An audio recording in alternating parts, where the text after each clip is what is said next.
Be just 1 minute in order for everyone to take a seat.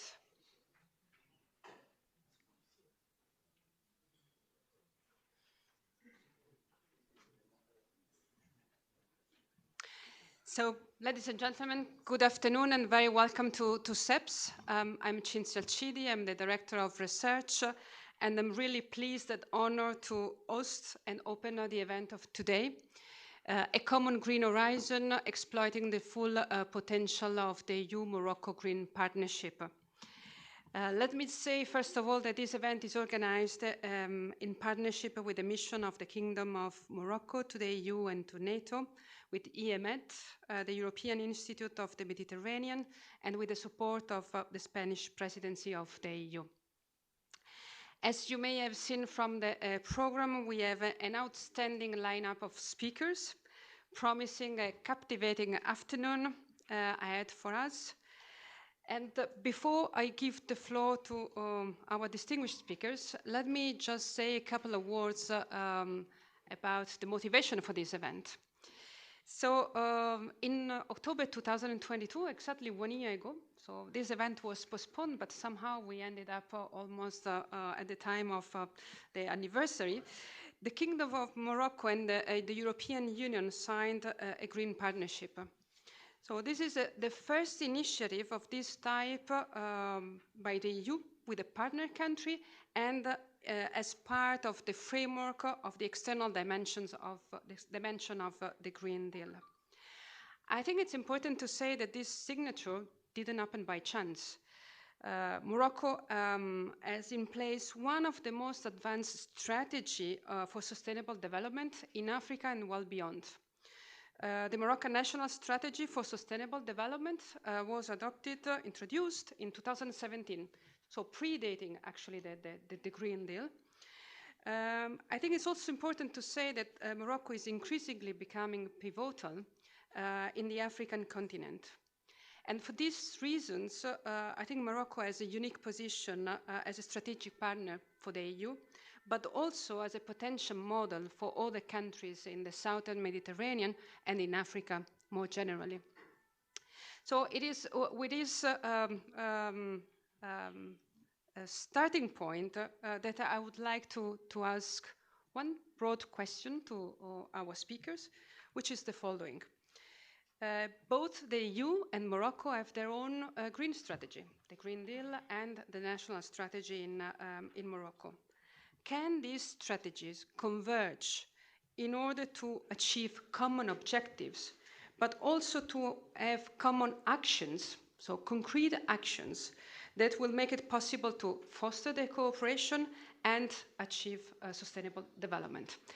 And with this, I would like to give the floor to the first speaker, Minister Leila Ben Ali. She's the Minister for Energy Transition and Sustainable Development of the Kingdom of Morocco. Leila, the floor is yours.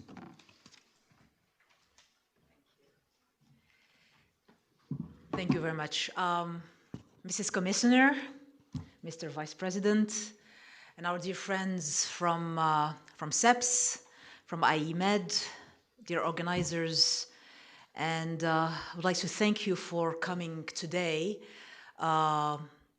Even if we have postponed this event, as you rightly pointed out, it was for a good cause. I am on my way to Brazzaville to operationalize some of the commissions that were created around COP22 in Marrakesh, African climate commissions that are now creating the three basins climate commissions, and there's a high-level summit in Brazzaville as we speak on that. That gives you an idea of how developing markets are viewing the climate issues and the need to make carbon pricing more sophisticated. And then after Brazzaville, I will be going to a pre-COP discussion because we have a pre-COP meeting in Abu Dhabi, preparing for for COP28 in Dubai, late November. And I have my speech, thank you so much.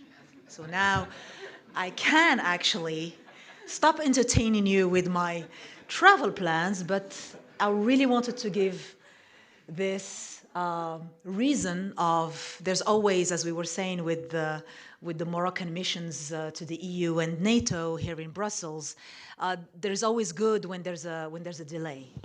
So we're having these excellent discussions in Brussels today in the framework of preparing for COP. So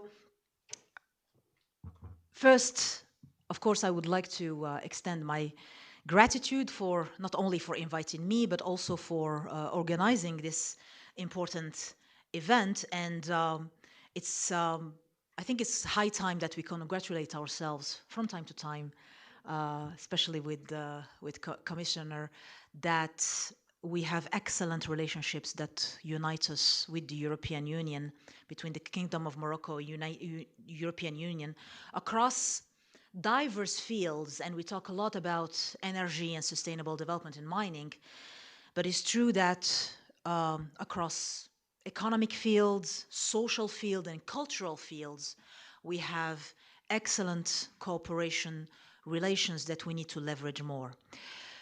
Morocco stands out as one of the most dynamic partners, not only because of our strong connectivity to Europe, not only because of our proximity, there's only 14 kilometers in the Le Détroit de Gibraltar, but also because of our common challenges and therefore common strategic interests. And that's why I'm here, to talk about common strategic interests, including the imperative of energy transition and sustainable development.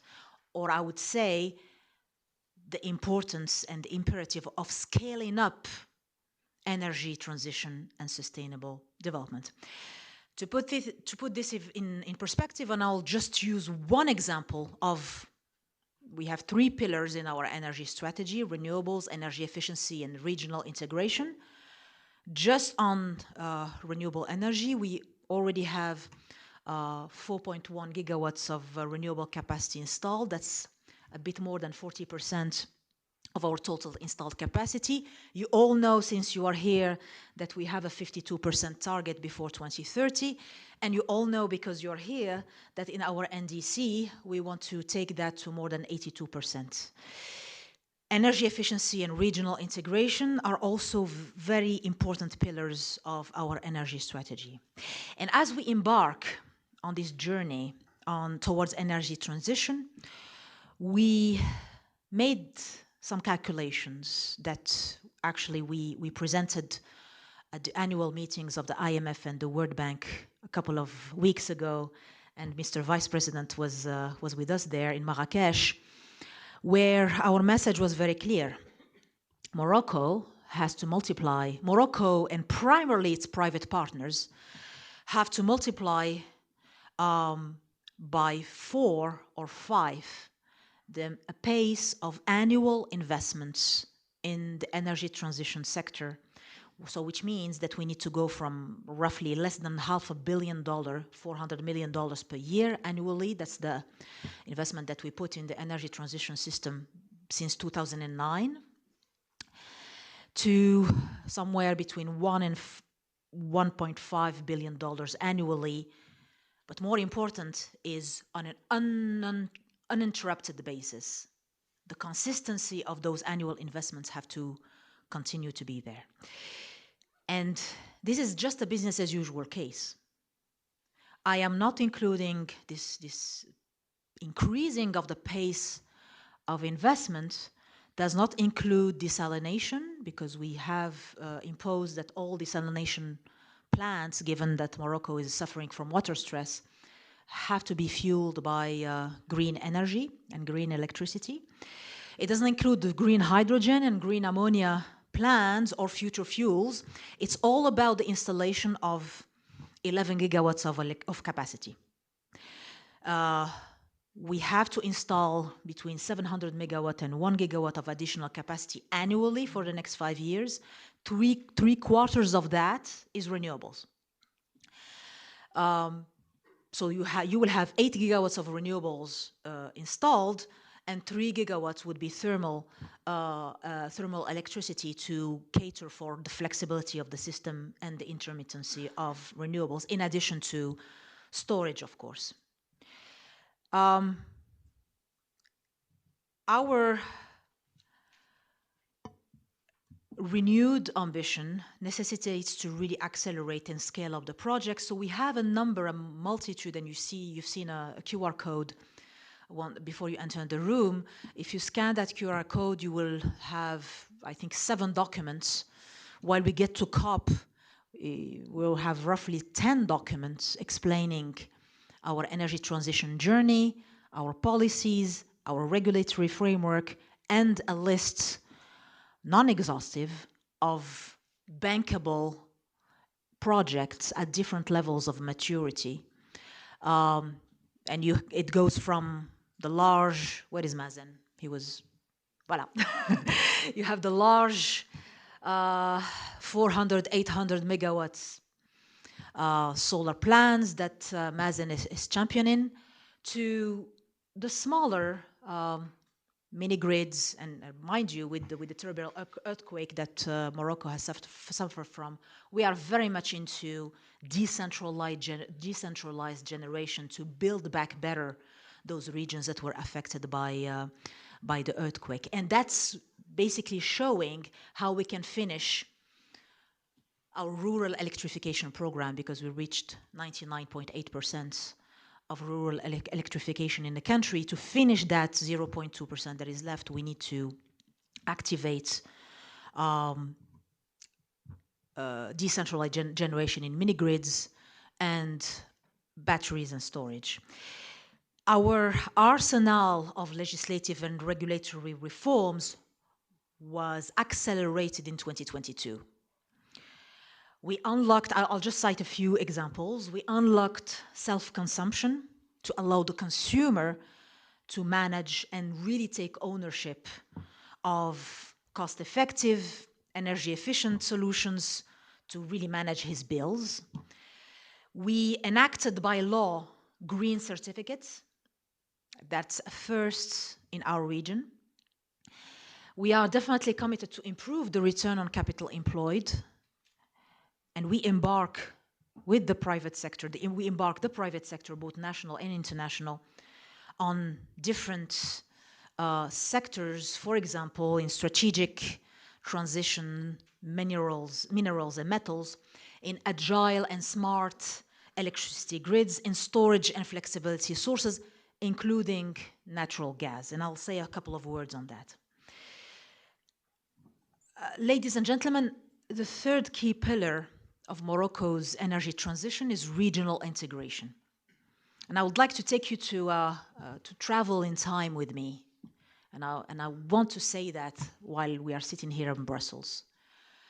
If you remember, the European Union was created on the integration of coal and steel industries in 1950.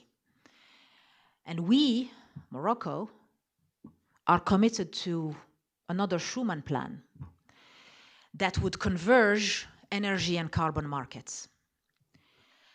Morocco is the only African country today that is connected logistically and culturally, electricity-wise and gas-wise, and bi-directionally. How empowering is that with the European Union? And we're also connected in terms of values. We have a number of values in common. So we are very much committed to define with you, and I'm very happy that we are in CEPS today and a number of think tanks that I had the pleasure to discuss with, to define with you this new generation of market convergence, while rooting it, and for us it's very important as Moroccans, rooting it in our genuine social and societal project embedded in our new development model. And for the researchers in the room, our new development model, very simply, we want to escape the middle income trap of 3% GDP growth rates to 6% GDP growth rates. But more importantly, we want to have sustainable development embedded in our new development model. That's the genuine societal project that I'm talking about.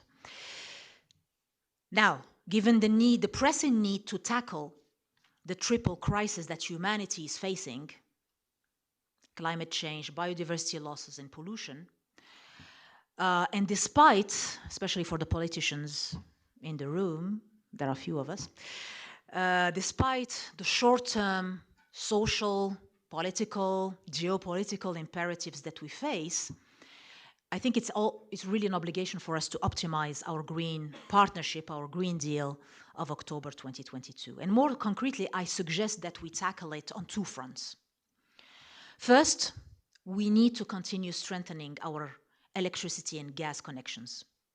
The set roadmap, MOU, that Morocco signed with 4 European countries, Portugal, Spain, France, and Germany, I used to say it without breathing, requires us to deploy not just 1, but 2 proof of concept of green electrons trade. And I'm looking at him because he has to execute that. And to later expand trade in green hydrogen and green molecules or additional markets. And more specifically on the integration with the Iberian market, it will be of strategic interest for Europe to support, well, the strengthening of our existing Morocco-Spain interconnection and Morocco-Portugal interconnection projects. And the same goes for flexible, diversified gas infrastructure, including the integration and the convergence of liquid LNG markets with lower cost pipeline gas. And this is all the more critical if you want to develop together a green hydrogen economy. We can't stay away from, there's nothing more beautiful than an amortized pipeline infrastructure. Second thing that I suggest we work together on making the Green Partnership operational is to strengthen the convergence, the convergence of our carbon markets. Because they present an opportunity, and actually we see CBAM in Morocco as an opportunity. And we see also potential in various emerging markets, including in Africa, and that's why I had my first introduction on my travel plans going to Brazzaville, because we see the potential for establishment of regional cluster of carbon markets. And those regions don't have to be geographically close to each other. There can be a number of carbon sinks that are having similar fundamentals that get together to establish carbon markets. So starting with groupings of regions and countries, and each one can decide the type of market that align, this is what I need to, that align with their sovereign and strategic needs, as well as the trading rules that they wish to establish. And I'll finish, when it comes to carbon markets, on something very important for any country that has an aviation fleet, sustainable aviation fuels, SAF. We are fully also conscious of the positive impact that this European regulation will have on the environment. But again, we need specific, flexible, creative support measures to accelerate the development and commercialization of sustainable aviation fuels and biofuels, including maybe support for refinery conversions, as well as the adoption of flexible taxation. So, ladies and gentlemen, to conclude, as an instrument for enhanced dialogue and cooperation, the Green Partnership reflects a strong convergence and alignment, a strategic alignment, in our pursuit for sustainable, inclusive, and low-carbon development. It's a really innovative and promising and dynamic framework for cooperation, and Morocco is, of course, committed to its mission as a hub, not only for investments, but a hub for a demand, for stability, for policy stability, and for trust, and a catalyst for energy transition, because we need that interrupted flow of investment to go in the energy transition space, and we need trust for that. So we are eager to collaborate with our international partners I didn't talk a lot about innovation. We need to embrace innovative solutions. And as I like to say in my discussions, in R&D, the R is as important as the D. And we really want to size the opportunities that lie ahead of us, and we can then mainstream a more social, economic, sustainable model and system and resilient future for our regions and for the world. Thank you very much.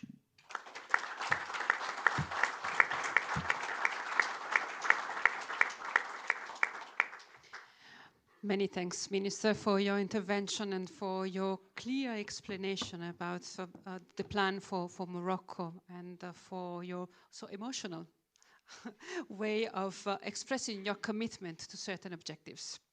I would like now to give the floor to Commissioner Kadri Simpson to hear the European perspective. Please, the floor is yours.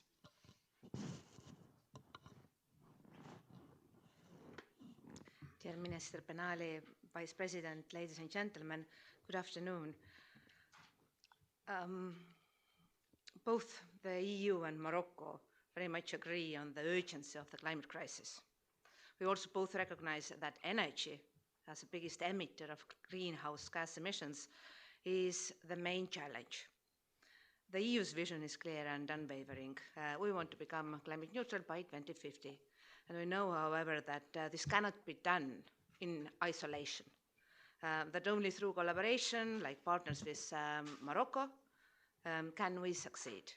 And today I want to talk more about the importance of the EU-Morocco Green Partnership, the huge potential of hydrogen in our cooperation, and how we can further work together on the international stage. First, the Green Partnership with Morocco is the deepest and most comprehensive sustainability-driven partnership with any partner country of the EU. And it has become a model for similar engagements with other partner countries. It's an important political signal of shared ambition and commitment, also matched by financial commitment. The EU is mobilizing all different tools to make sure we implement this Green Partnership, with over 260 million euros in grants just for the period 2022-23. This partnership centers on our similar energy challenges and untapped potential. Morocco, with its abundant sunshine and vast wind resources, has emerged as a regional leader in renewable energy.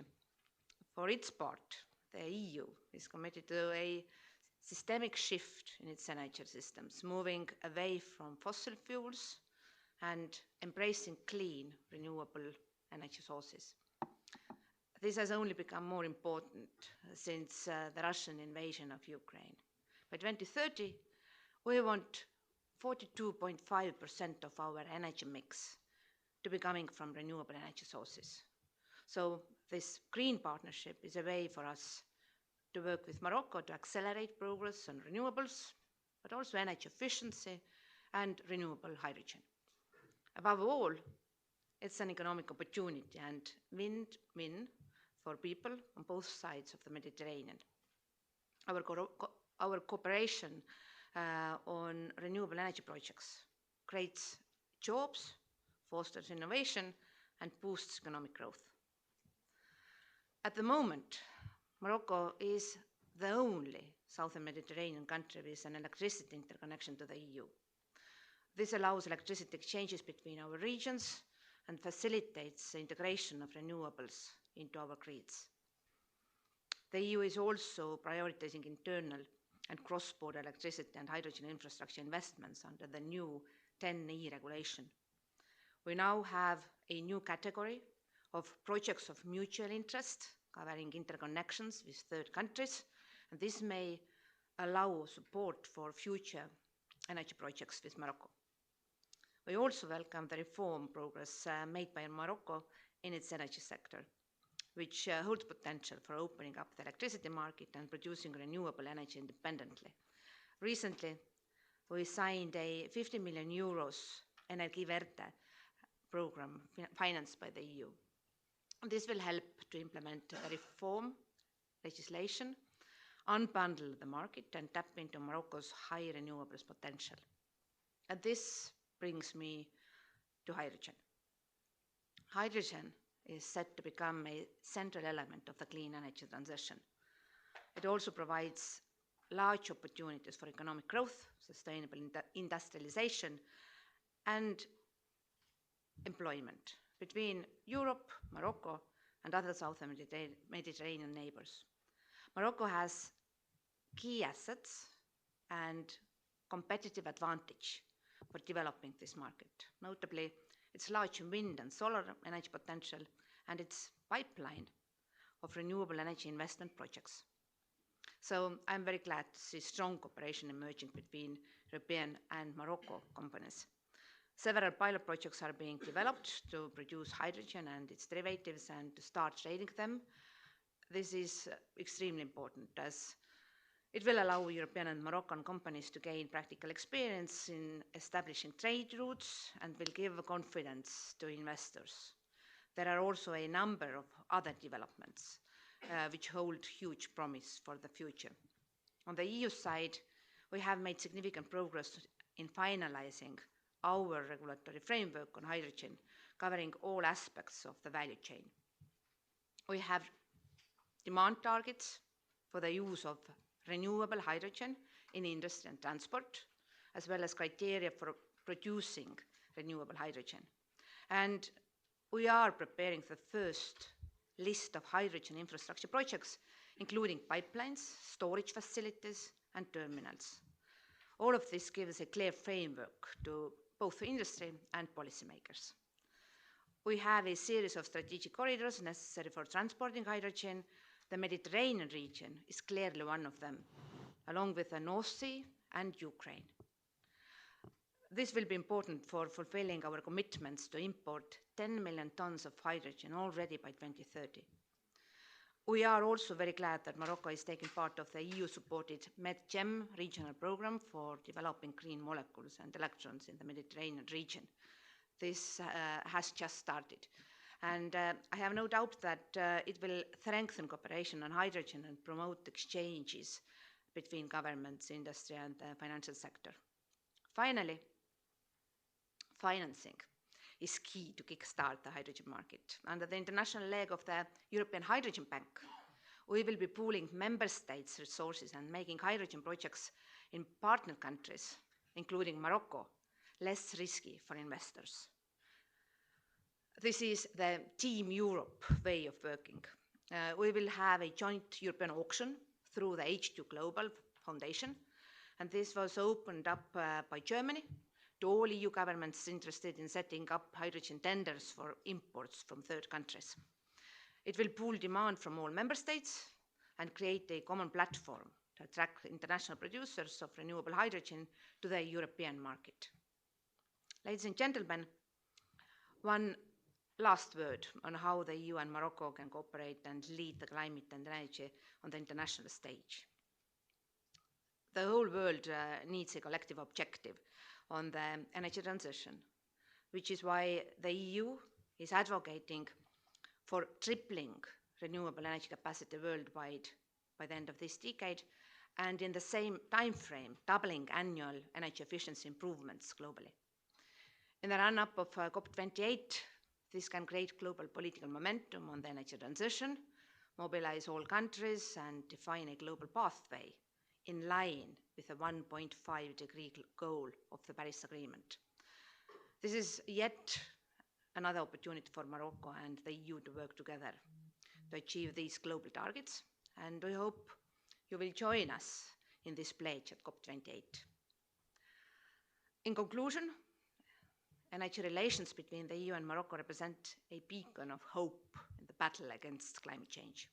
Cooperation between EU and Morocco is not merely a marriage of convenience. It is a true alliance of values and vision. The Green Partnership advances the energy transition.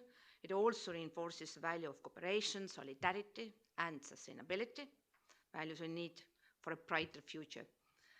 As we move forward, let's remain committed in this partnership.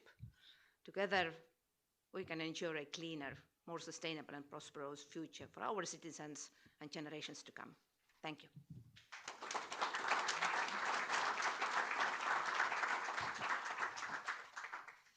Commissioner, many thanks for illustrating the EU views and strategy.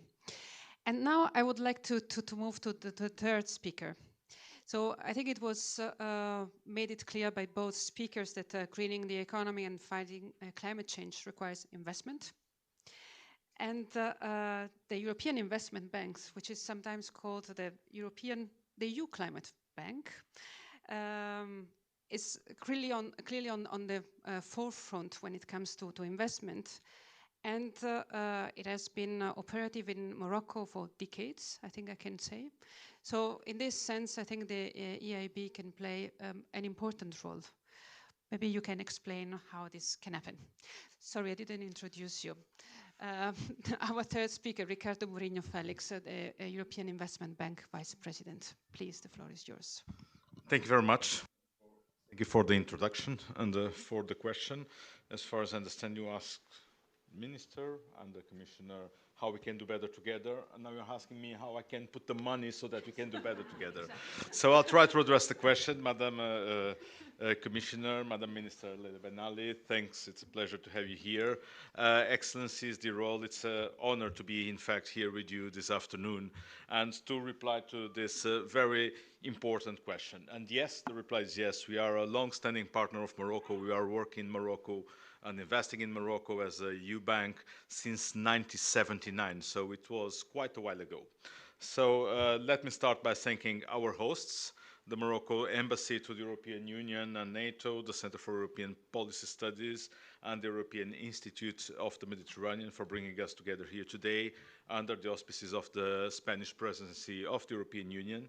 Let me start by saying that the current geopolitical crisis that we are facing is taking most of our attention, and rightly so. Restoring peace and well-being in the world is key, and all efforts are necessary. And let me tell you also that a sustainable world is a peaceful world for all the citizens in this planet.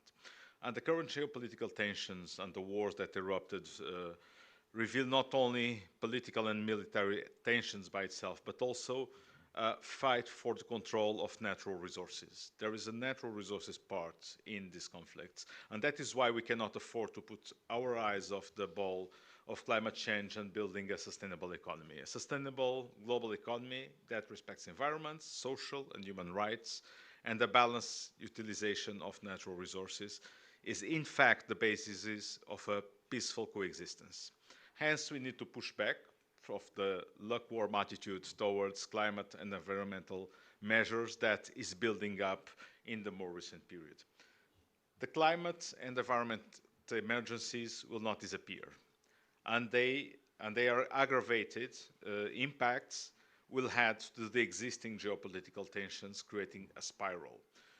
And this urges us to rethink our economic models. They call for fair and equitable global development models.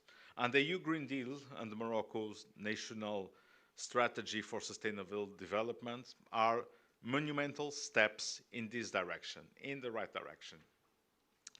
The urgency of the situation that we face calls for immediate and for effective action. And that's precisely what should bring us together.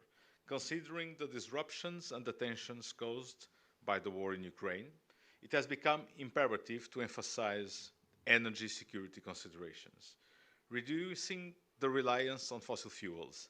Diversifying energy sources is essential for our resilience and for the sustainability of our economies. And the ongoing energy crisis offers an immediate opportunity to speed up the green transition. Climate action is the great development accelerator for the years ahead. And there are three reasons for that. The first one is that clean energy is nowadays the cheaper, faster way to deploy and the more reliable way to deploy energy. For the European Union and Morocco, renewables are the only road to energy independence. And today, they are already the most efficient option. The second reason is that decarbonization creates high-skilled jobs. In a development context, decarbonization is not deindustrialization. In fact, it's rather the opposite. And during the most recent meeting of the EIB Climate and Environmental Advisory Council that is chaired by Christine Lagarde, Madame Lagarde suggested that we should relabel the concept of decarbonization to modernization. And rightly so. It is more natural for people to pursue modernization, and decarbonization is a part of it, but it's a very important part of it, but not the whole thing. And this transition, the transition to a low carbon economy or a no carbon economy, must be just and must be fair. If the transition is not fair, we will not succeed. And this simply cannot happen. The third reason is that the ambitious climate action offers vast investment opportunities. And we see at the European Investment Bank that these opportunities are not just needs or gaps, but also high compelling investment cases. So let me be clear, when I say investment cases, it cannot be a one-way street. Climate action, modernization and decarbonization, and at the same time open economy strategy, open autonomy strategy, cannot become a new model of new colonialism. As Europeans, you cannot just leverage on Morocco resources to produce green hydrogen into Europe, for example. We need high-level cooperation to find investment opportunities together, and we need to be candid about this from the start. Morocco understood the opportunities of climate action a long time ago. Morocco had the vision. That understanding led the kingdom to embark on a very ambitious energy transition with a very clear view. Morocco has made great strides towards this goal over the last 15 years. And I had the privilege and the opportunity to witness it for the last 3 years of my mandate as a vice president of the bank. Morocco is a pioneer in renewable energy development in Africa and beyond. And I had the privilege to visit Mazen Nourouarzazate Solar Concentration Complex 2 weeks ago. An impressive testimony of the Moroccan vision and cutting-edge innovation. And I'm aware of the extraordinary potential of this country, with an abundant availability of renewable energy and natural resources. And this is complemented by a young, vibrant, and increasingly well-trained population. I dare to say that Morocco is well endowed with the two most powerful production factors of the future: green power and brain power. These are outstanding conditions for Morocco to contribute towards the green transition, and the EU-Morocco partnership signed a year ago by Vice President Timmermans is a testament of the shared vision and commitment of European Union and Morocco. It aims to accelerate the convergence on issues related to fighting climate change, protecting the environment, and conserving biodiversity.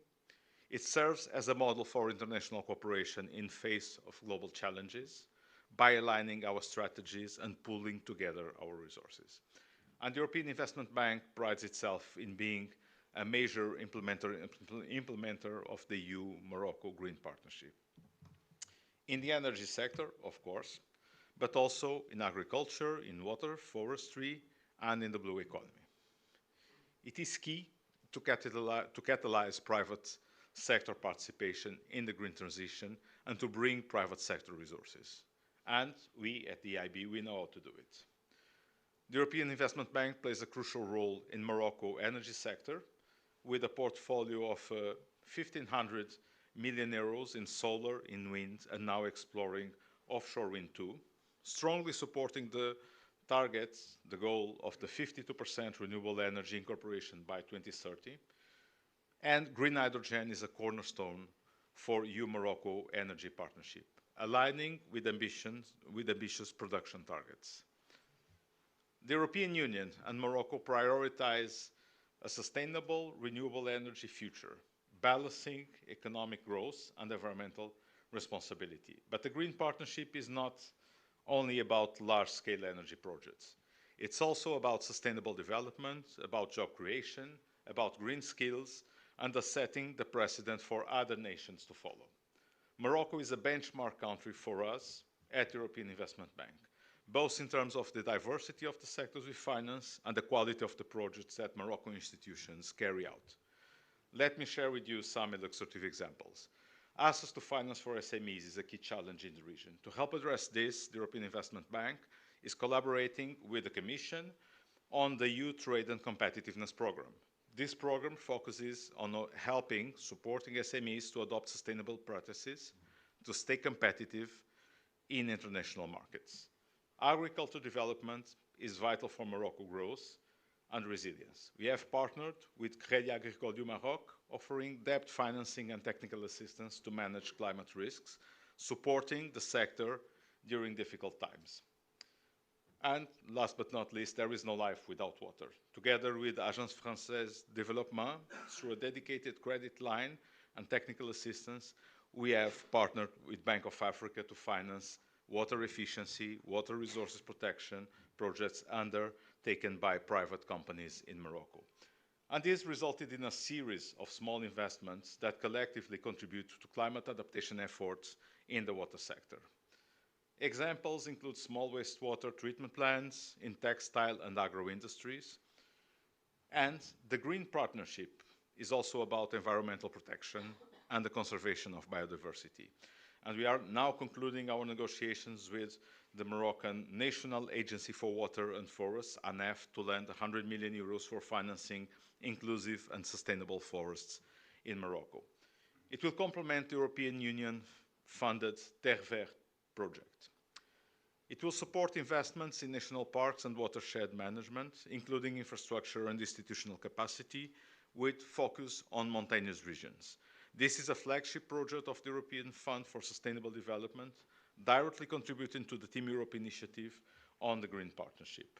And the Mediterranean Sea Basin is a recognized marine biodiversity hotspot and a vital resource of economic activities for countries in the region. We are proud to be part of the Blue Mediterranean Partnership, launched in collaboration with the European Commission, with EBRD, and the Union for Mediterranean, together with IFD and KfW.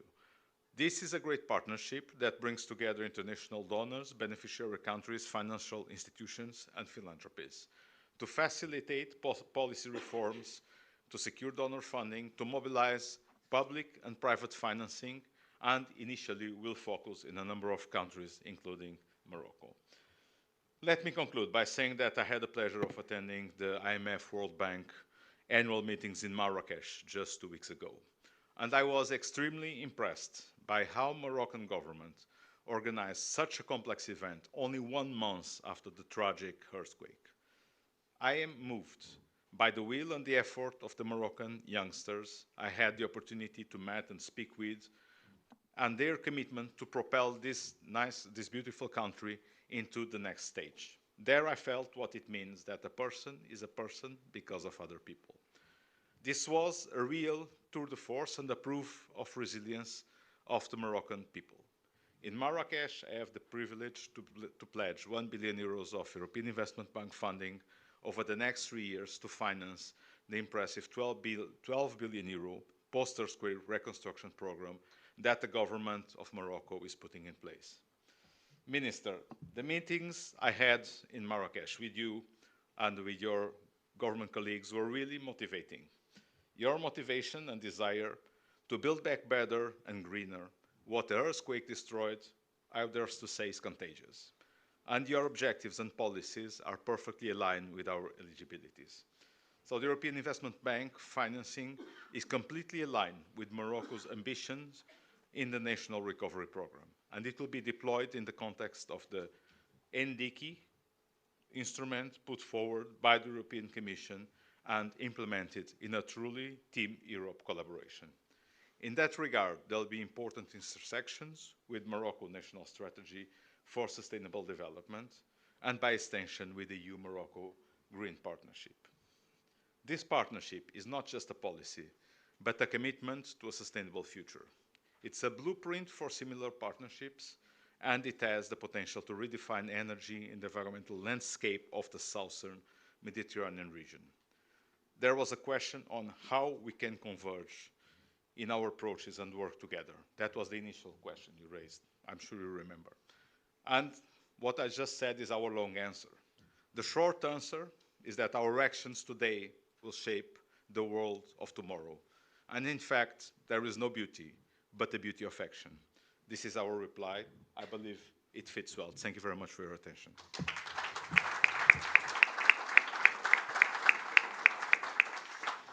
Thank you very much for the nice overview about the role of the bank and for this nice way of concluding. All the speakers have been extremely disciplined with the time. I would like to give the floor to the Minister for some concluding words, and then we close the session and wrap up. All right. I'll make the conclusion, no worries. No, I think there were a few words that Mrs. Commissioner and Mr. Vice President have said that really resonated with us. And I think bringing that beauty of action, and also, I mean, in Morocco, we like it when people tell us that our commitment to sustainable development is contagious. I think this is the best treatment or the best compliment that we can receive. But beyond being complimented, I think again we are pushing now in this building our common resilience, because Kadri and I, last time we met, we were in the middle of a war that was raging, is still raging at the outskirts of Europe.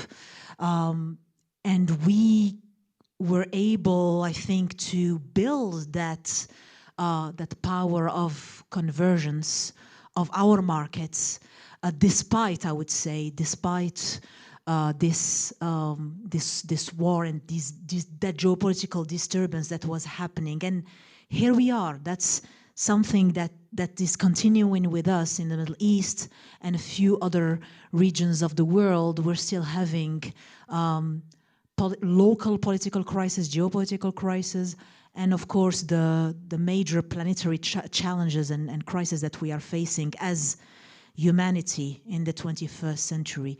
So I think what we like to bring as an emerging market, beyond escaping the middle-income trap, and I still insist on that, is not only hope, but a common, beautiful story where we can demonstrate action.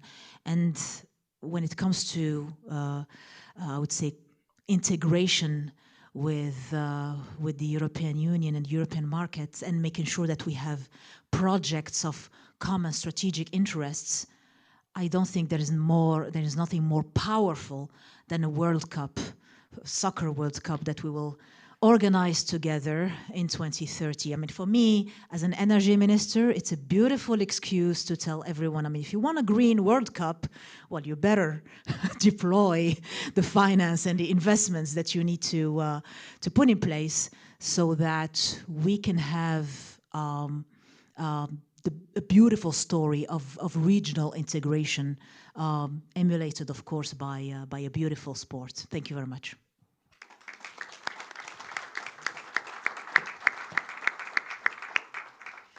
Thank you very much for these concluding remarks. Many thanks to the three speakers for their intervention, and many thanks for all of you for listening. And now we are going to move to the next session. Thank you very much.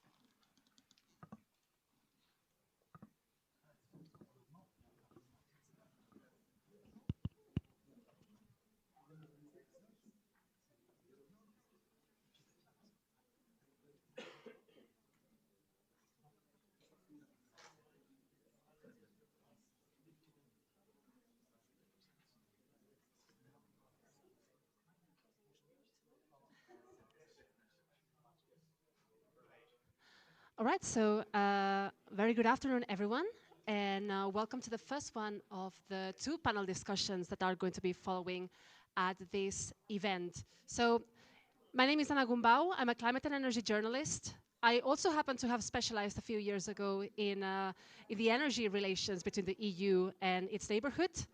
So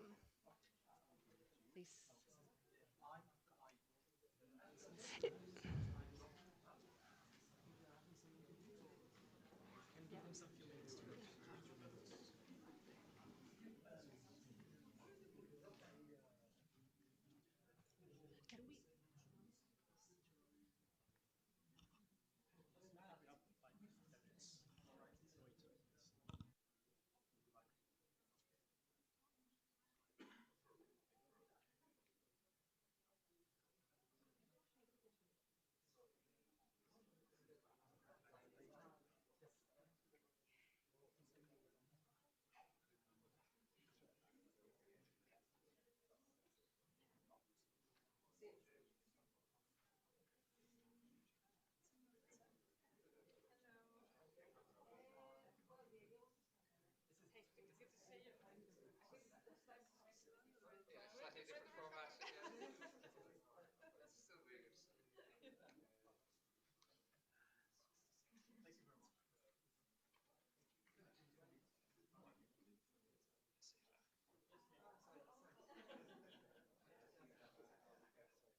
All right, so it seems that we can begin now after this little interview break. Great to see everyone here, as I mentioned. So I'm Ana Gumbau, I'm a climate and energy journalist, and I have the pleasure to be moderating this next two panel discussions. Please. The way this is going to be looking like right now, we're going to be starting, indeed, going in depth into what the EU-Morocco Green Partnership means in practice, and how do we make it a great and fruitful cooperation, and hopefully a partnership that can be replicated elsewhere. And then we'll be looking into the regional dimension, essentially how can the energy transition strengthen regional cooperation in the southern Mediterranean and across the African continent. So if I may invite the panelists that will join me in this discussion to join me here on stage, and I'll briefly introduce them. Over here. Ignacio, te invito después a subir, ¿vale? Para los comentarios.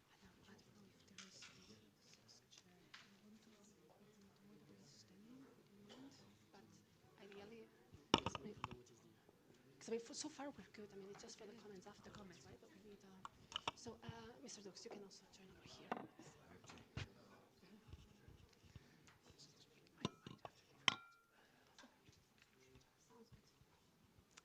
All right, great. So I'm delighted to introduce the panelists that are joining us in this first panel discussion, starting by Gert-Jan Klopman, the Director General at the European Commission's Directorate General for Neighborhood and Enlargement Negotiations.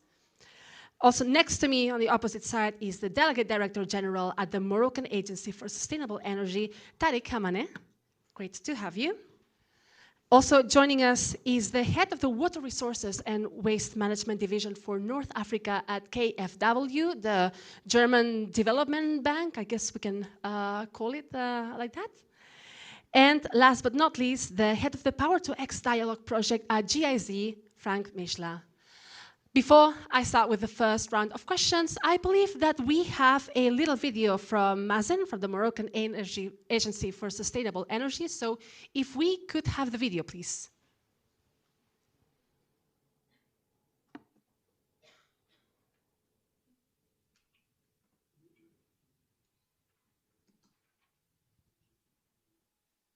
You can bear with us for a couple of instants.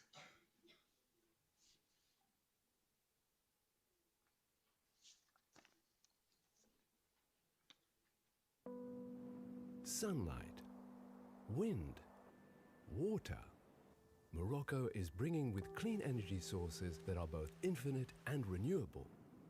It boasts several wind farms, either under construction or already operational. Most hydraulic plants are operational, and many solar energy projects are at various stages of development. Founded in 2010, Mazen is the company responsible for harnessing Morocco's renewable energy, thus making the kingdom's commitment to clean energy a reality. Before Mazen and the National Office of Electricity and Water Supply, ONE, began their work, these arid plains were completely untouched by human activity. The wind blew through the mountains without turning the blade of a single turbine, and the rivers flowed without encountering any dams. Several studies were carried out to determine which sites offered the best potential for clean energy production. The topography, geology, hydrography, and systemicity of each site were all researched, as well as the potential environmental and social impact of a plant. Mazen's expert teams then researched the best technology for each site, selecting the one that would generate optimum yields and which would best meet the country's electricity needs, as specified by the ONE, Mazen's sole client and partner.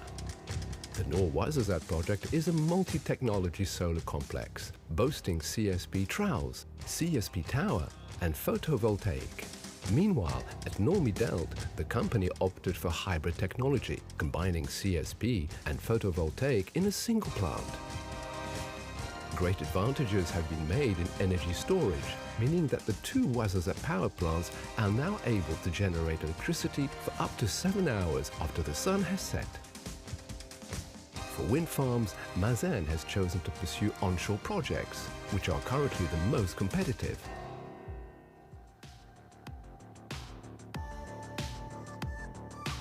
Once these studies were completed, Mazen, alongside the ONE, mobilized their engineering resources, and thousands of men and women, laborers, technicians, and engineers set to work building the renewable power plants. And so Mazen's projects are gradually taking shape across the untouched Moroccan plains.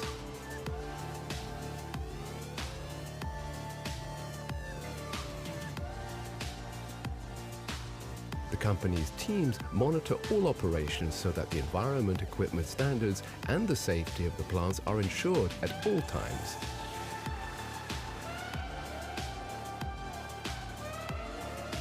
Mazen also builds roads and connection infrastructure for water, electricity and telecommunications, all of which contribute to the region's development. Once these highly efficient power plants become operational, Mazen is responsible for maintaining them. The goal is to maximize operating hours and minimize maintenance downtime. In addition, Mazen regularly carries out meticulous operations of all its equipment and facilities to ensure that the power plants are as long-lasting as the energy sources they are built to harness.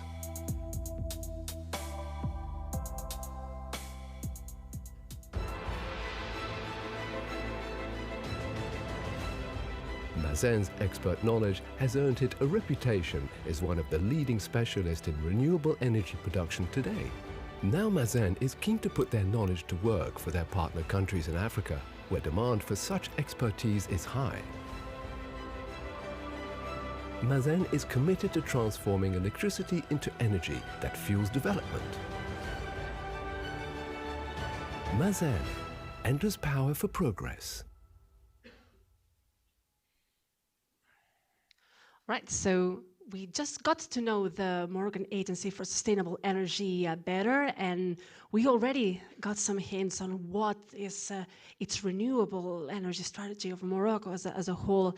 And one of the topics that we're going to be discussing actually is how can the EU-Morocco Green Partnership can enable that. So I would like, in that case, to start with Mr. Koopman, and if you could tell us, because the EU-Morocco Green Partnership, which potential do you see in developing these connections, these bridges between the EU and Morocco, and more globally in the southern neighborhood? Could this become a blueprint also for other countries in the southern neighborhood, maybe? Well, thank you very much, and good afternoon to all of you. To answer your question in very straightforward language, I think the potential is enormous. And it is now incumbent on all of us to make sure that it is rolled out and implemented. I also believe that if we are successful in Morocco, which arguably is one of the most advanced countries in the region, then we will have demonstrated an approach that can also be extended to other countries. So there's a lot riding on this. Now, why is this potential so large? The answer is relatively straightforward, because the conditions, climatic conditions, physical conditions in Morocco are such that it is possible to produce renewable energy at very, very low cost indeed, at a fraction of the costs in Europe. So that makes it a priori an extremely attractive proposition. However, obviously, the simple fact that the cost can be lower doesn't mean that the business potential can be unlocked. And that is why we need to work together very closely to make the business case. And for the business case to be there, there also needs to be adequate regulatory conditions in place. The financing part needs to be there. I'm very happy to see many IFI friends in the room today. And the integration in the EU energy network also needs to be looked after, which means infrastructure connections across the Mediterranean. If those conditions are met, we're set up for a very, very promising future indeed, and that's what we're working for. Thank you. Mm-hmm. Thank you very much, Mr. Koopman. I would like to take this last aspect that you mentioned about the business case, and this is when I would like to bring in Mr. Hamane, because the minister has, Minister Ben Ali has already mentioned the targets in terms of renewable deployment, in terms of capacity that is needed to achieve its ambitious NDC and targets. But how do we enable this business case to happen? What can you tell us about that? How this is going to look like in practice? Thank you, Anna, for the question. First, I want to start with my thanks to the organizer, to CEPES and to IIE Med for this event. I mean, everything has been said by ministers and the European Commission and our partner, the European Investment Bank.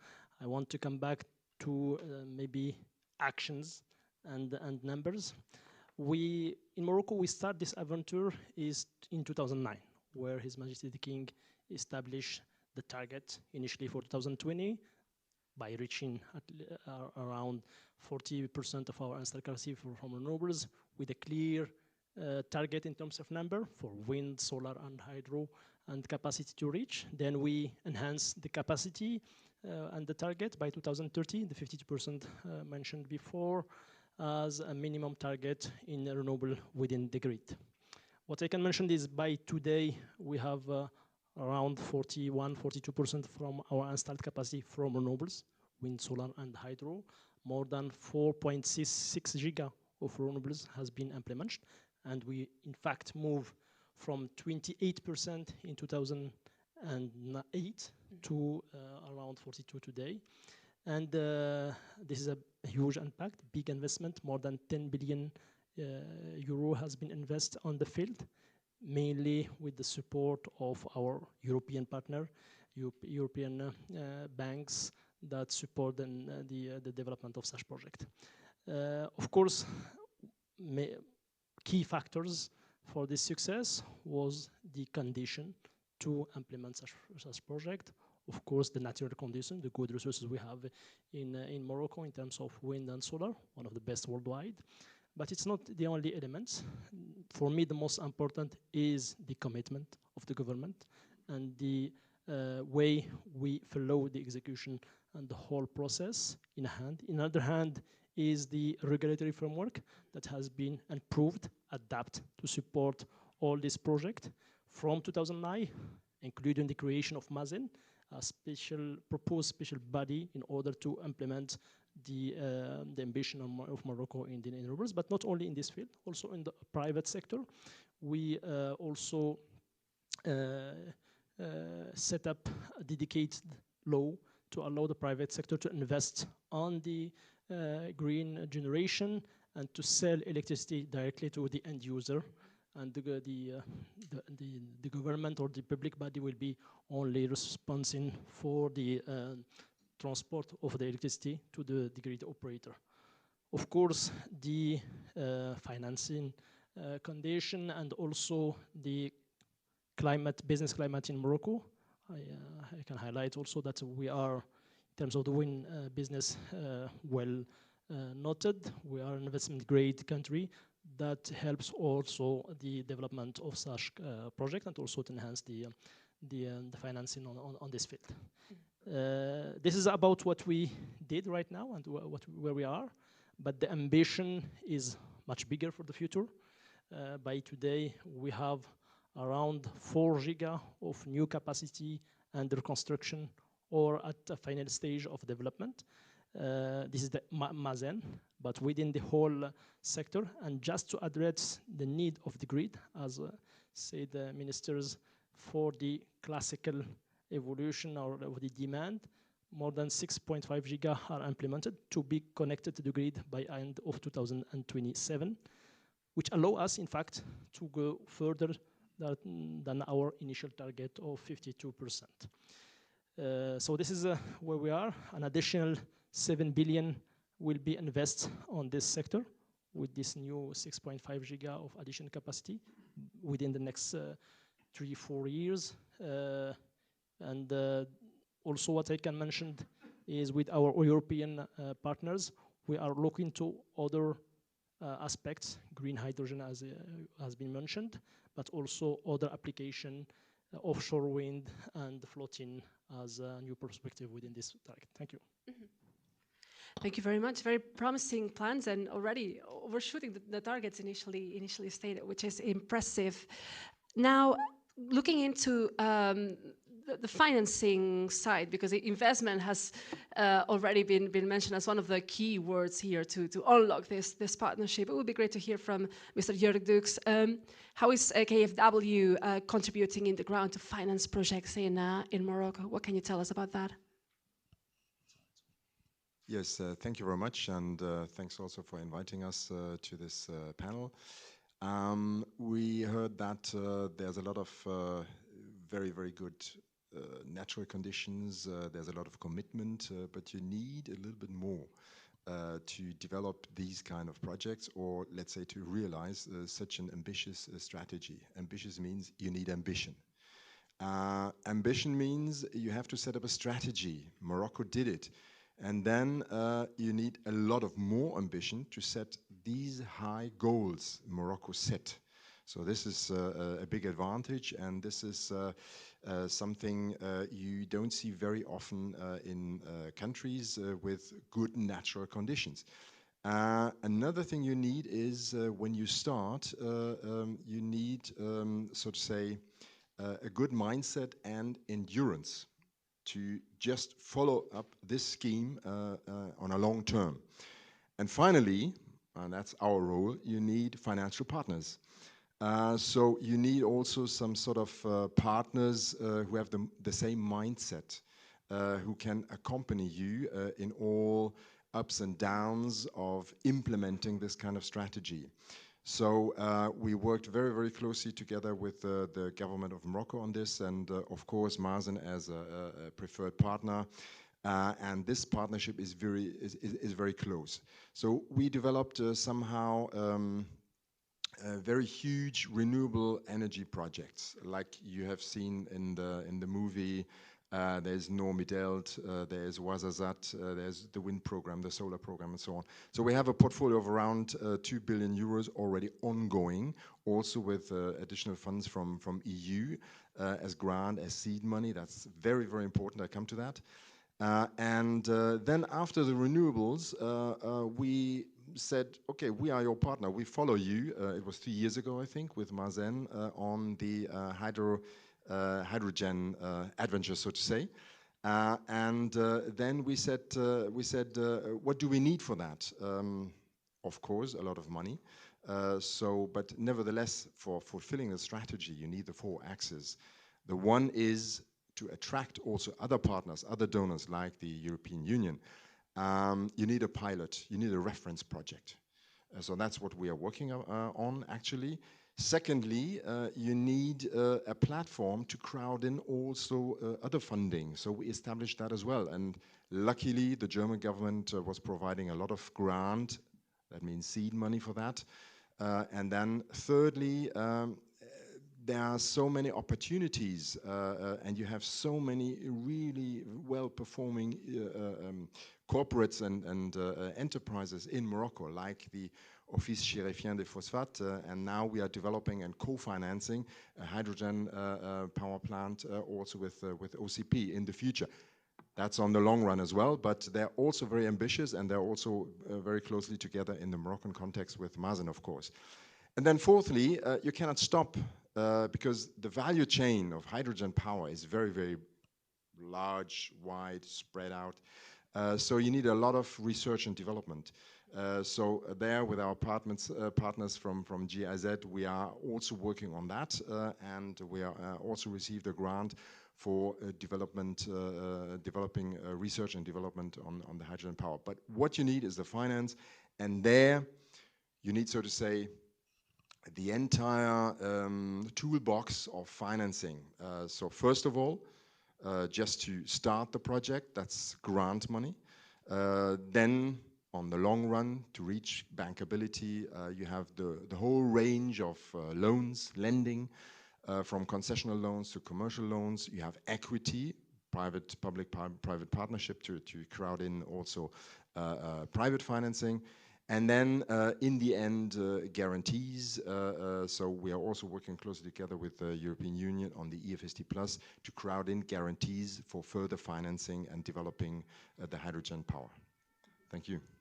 Thank you very much, Mr. Dukes. You mentioned the role of GIZ, and this is what I would want to bring in our next speaker, Frank Mischler. What role do you see then for development cooperation agencies in implementing and strengthening such a partnership like the EU-Morocco Green Partnership? And what are perhaps the areas where you see that will be most promising for, or there are most promising for cooperation? Thank you so much. Yeah, Frank Mischler, my name, director of the PTX Hub. The minister very eloquently spoke about making Morocco a champion for green and competitive energy. And she and Katri Simpson both alluded to the huge opportunity that there is. To translate this opportunity into tangibles requires a lot of detailed and diligent work. And I think organizations like GIZ, but not only GIZ, many other organizations as well that provide technical assistance are, come in very handy to accompany the government of Morocco and all the partners with it. And what you do not need are the fly-in, fly-out consultants that come, but you need a trusted partner that stays with you over the decades. And at least for GIZ, I can say that we've been in the country for 50, maybe longer years, working with the Ministry of Energy, with Anwar, with Mazen, and they know, we understand them, we know the challenges, and we have the development goals in mind of the Moroccan government and not whoever paid me to come to Morocco. So that's kind of the in general answer. So if you look at this huge task that the first panel, the high-level speakers talked about, and you translate that, okay, so now we need an electricity market design that both is stable and that is able to include all this renewable energy in it, which is not a simple task. Everyone who worked with grid operators know that they tend to be very conservative people. And they want to let in only a little bit of renewable energy because they think the grid may not be stable. But now you have a country where the minister says, no, no, we want to go and have a lot of renewable energy in the grid. Mm-hmm. Good to have a partner who knows how to work it, to let the grid be stable, because if many things can go wrong, and if things go wrong, then the energy transition may be at risk.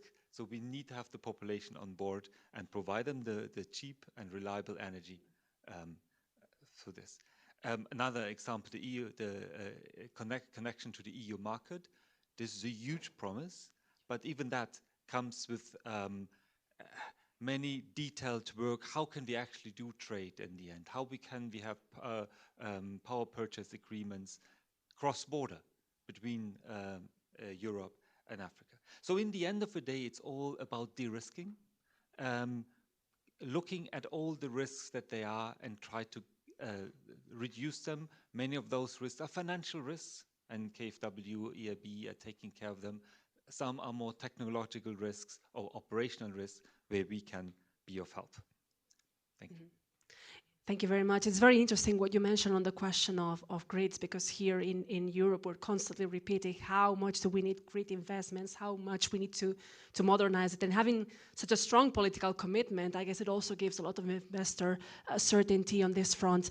I believe Mr. Hamane wanted to respond. Yeah, thank you very much. And also thanking Frank for highlighting this. Of course, the targets are big and challenged, but in fact, we have no chance to success. So we, in order to implement that, we technically, of course, develop what is requested to avoid the intermittency generated by such large quantity of renewables. On that perspective, we are developing and implementing large capacity of storage, because it's a key element for having such large introduction of renewables within the grid. Right today, we have something around 1 giga of storage under operation in Morocco, including hydro pumping storage 460 megawatt Furar, and also the molten salt you seen in the picture in Warzat for more than 510 megawatts. This is under operation. We have a big quantity under construction and under development. Another step of 300 step is hydraulic pumping storage unit. Another one under commissioning. Normally it would be operation within the end of this year. 350 megawatt, and we are planning to add another giga of hydro storage by 2030. In other hand, also we are deploying large capacity of battery storage as the next generation of capacity to be implemented, especially on Middles project that is financed by the two organizations, KfW and European Investment Bank, where we target within the 3 phases of this project that will be fully commissioned by end of 2027 to implement more than 1.5 gigawatt hour of battery storage, which is a big capacity on that. This is one of the pillars to avoid and to manage the intermittency within this large target. The other one is the interconnection and integration with our neighbors. So also the other way to mitigate the intermittency, of course, is connections. So the more you are connected, the more you can share capacity from both sides. And we had the chance to develop early 2000 the first interconnection with Spain, with Europe, 1.5 giga. And we are now working on doubling this capacity and also adding another direct interconnection with Portugal of another giga. All these are key for having such large target in terms of renewables. So yeah, I think that the component is there and we are working on it.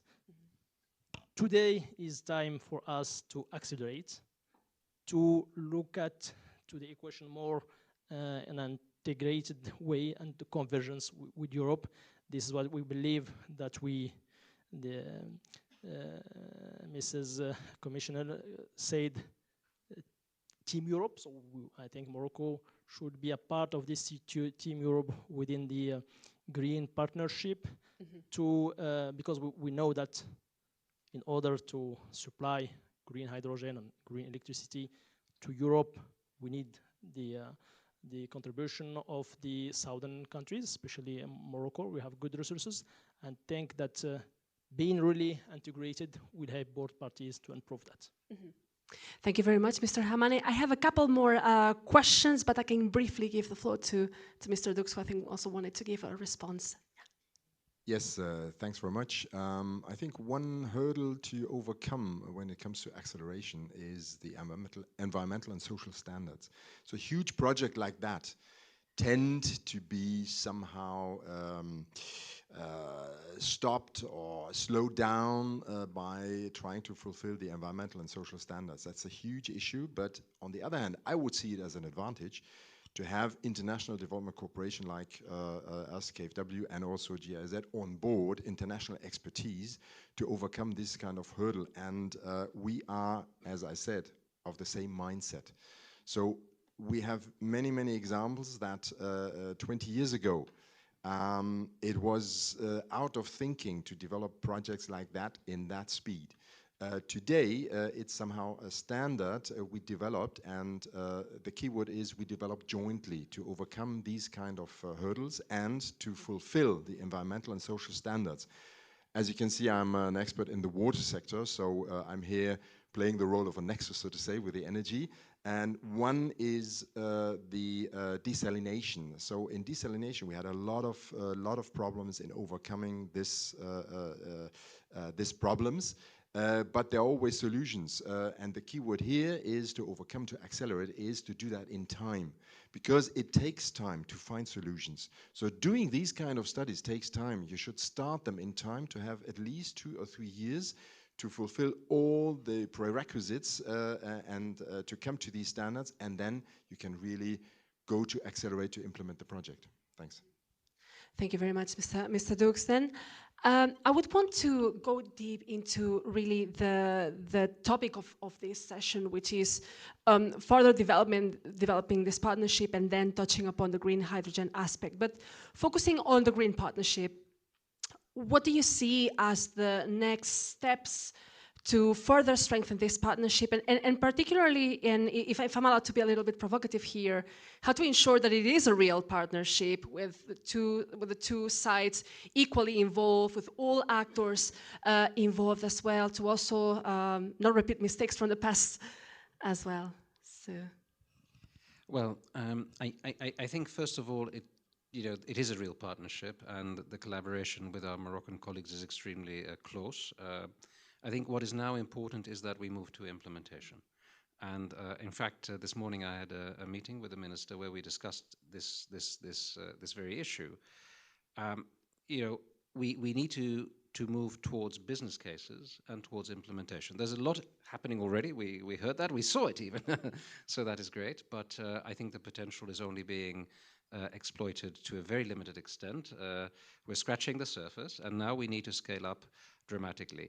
What the EU can bring to the party is financial support, but also all of our regulatory expertise in terms of linking this to the EU's internal energy market.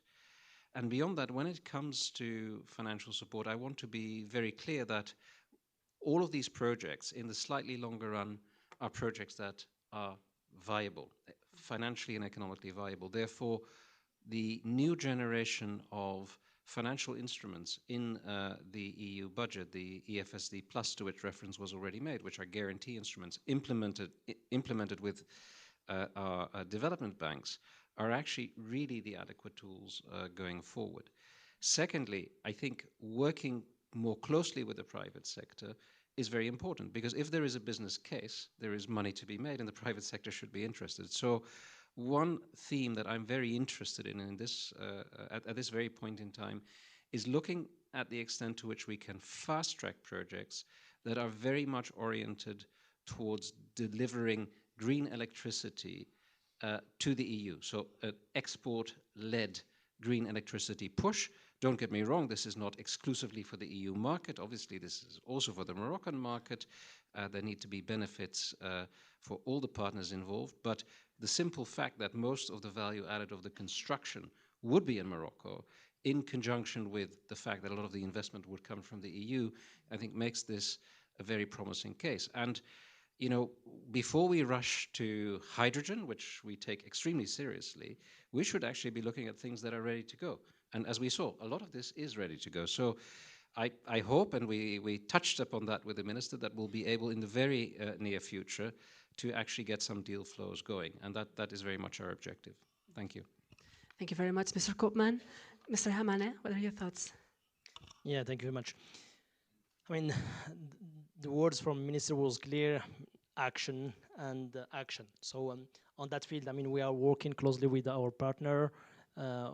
We mentioned let's say the usual project we are deploying, but I think new aspect we are now considering is, of course, export and exchange with Europe, and of course green hydrogen. Relating to the export, we are working on an initiative that has been launched in 2016, which is the SET roadmap, Sustainable Energy Trade Roadmap. We signed an MOU last year within the 4-5 countries: Morocco, Spain, Portugal, France, and Germany, with the support of European Commission.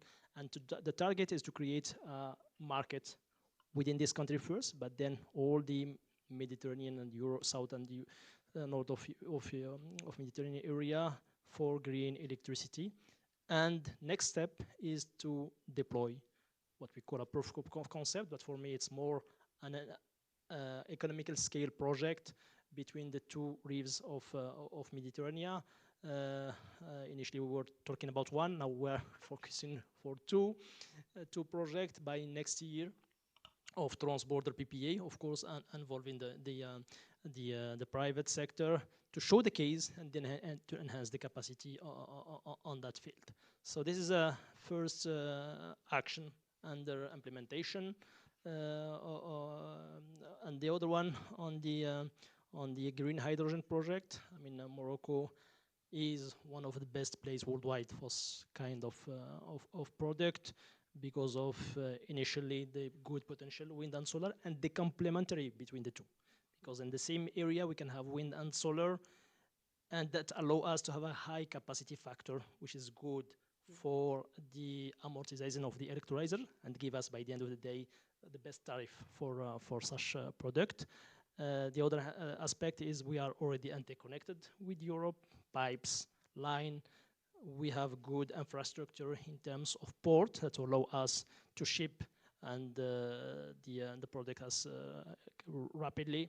But more what we want from this cooperation with Europe is really to create a win-win collaboration, not on a perspective of exporting a raw material extraction business model, but really to create an integrated, complementary win-win economy around green hydrogen, attracting massive consumption industries to establish in Morocco, to protect and to enhance the add value in locally, and it takes for the benefit of all parties. And we are working on what we call the offer Morocco for green hydrogen.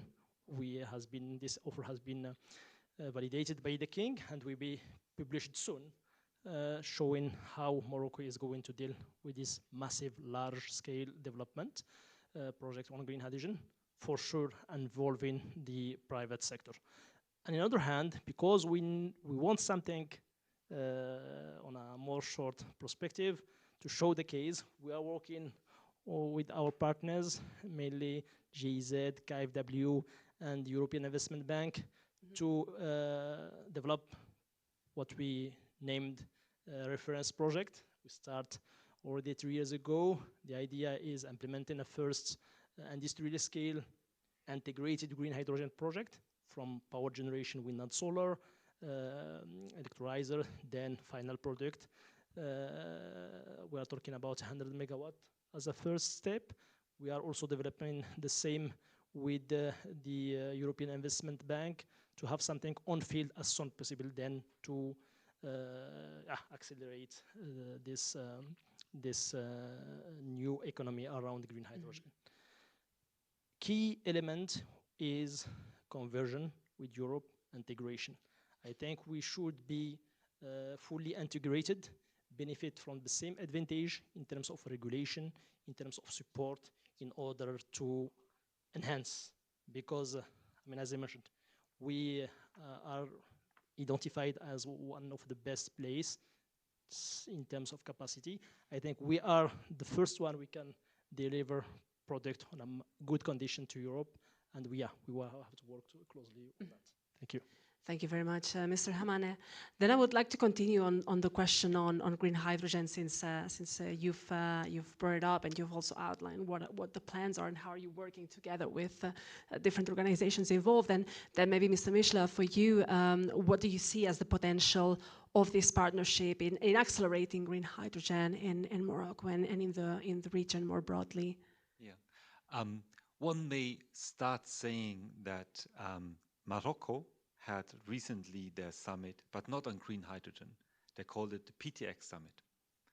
I'm also from the PTX hub, and it's not semantics. It's not that we don't like green hydrogen, but green hydrogen gives you the idea that we replace oil and gas with hydrogen, everything stays the same.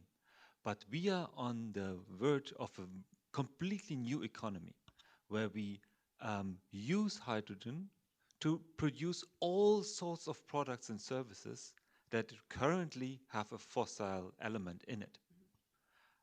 Because at the end of the day, you have to do something with the hydrogen. Well, we may have a pipeline and they sell some to Europe, but for the vast majority, it will be used as an input into production of ammonia, for methanol, sustainable aviation fuel has been mentioned by the minister. And that then gives an impetus for a completely new economy in Morocco.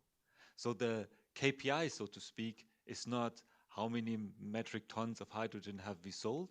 It's more how many jobs have we created, how many skills have we developed, how is our economy transformed. And this is so our approach of the PTX have to go to countries. Okay, what is your vision? What do you want to see, and where is your niche? So let's take the minister. She was talking about sustainable aviation fuel in one instance. Why? Because Royal Air Maroc is a wonderful airline and they want to become the biggest of Africa, I was told at your summit. Okay, so that then means, well, in future, if you want to have an airline, it should be climate neutral. The most promising way to that is sustainable aviation fuel. How do you produce it? Together with KfW, together with IRESEN, which is the Research Institute for Renewable Energy in Morocco, we put out a demonstration plan for SAF, Sustainable Aviation Fuel, because you first need to understand the technology, test it in small, learn, use it as training, and then you replicate. You scale up 100 times, and then you scale up another 100 times. You can't go giga immediately. You have to first be small and get acquainted with the technology and understand. We help a lot with skill development. We have a very small course to get everyone communicating the same language, but then we go into the TVET sector or higher education. What are the skills that currently are at offer in a country? Where is the gap? So you don't have to reinvent everything, but maybe we need some upskilling. Maybe we need a different aspect to certain courses. These things. And then a little bit as my first answer was, being the trusted partner, knowing we are on your side, we want to develop this place. Yes, we hear the export markets as well, the European Union, and this is an ambition of many American actors as well, to export to Europe. But it also always has to be both, right?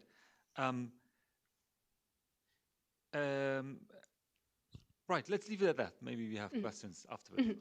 I'm sure we're going to have a lot of questions indeed. So then I'll give the floor to Jörg Dux, and then we move to Ignacio. We invite you on stage.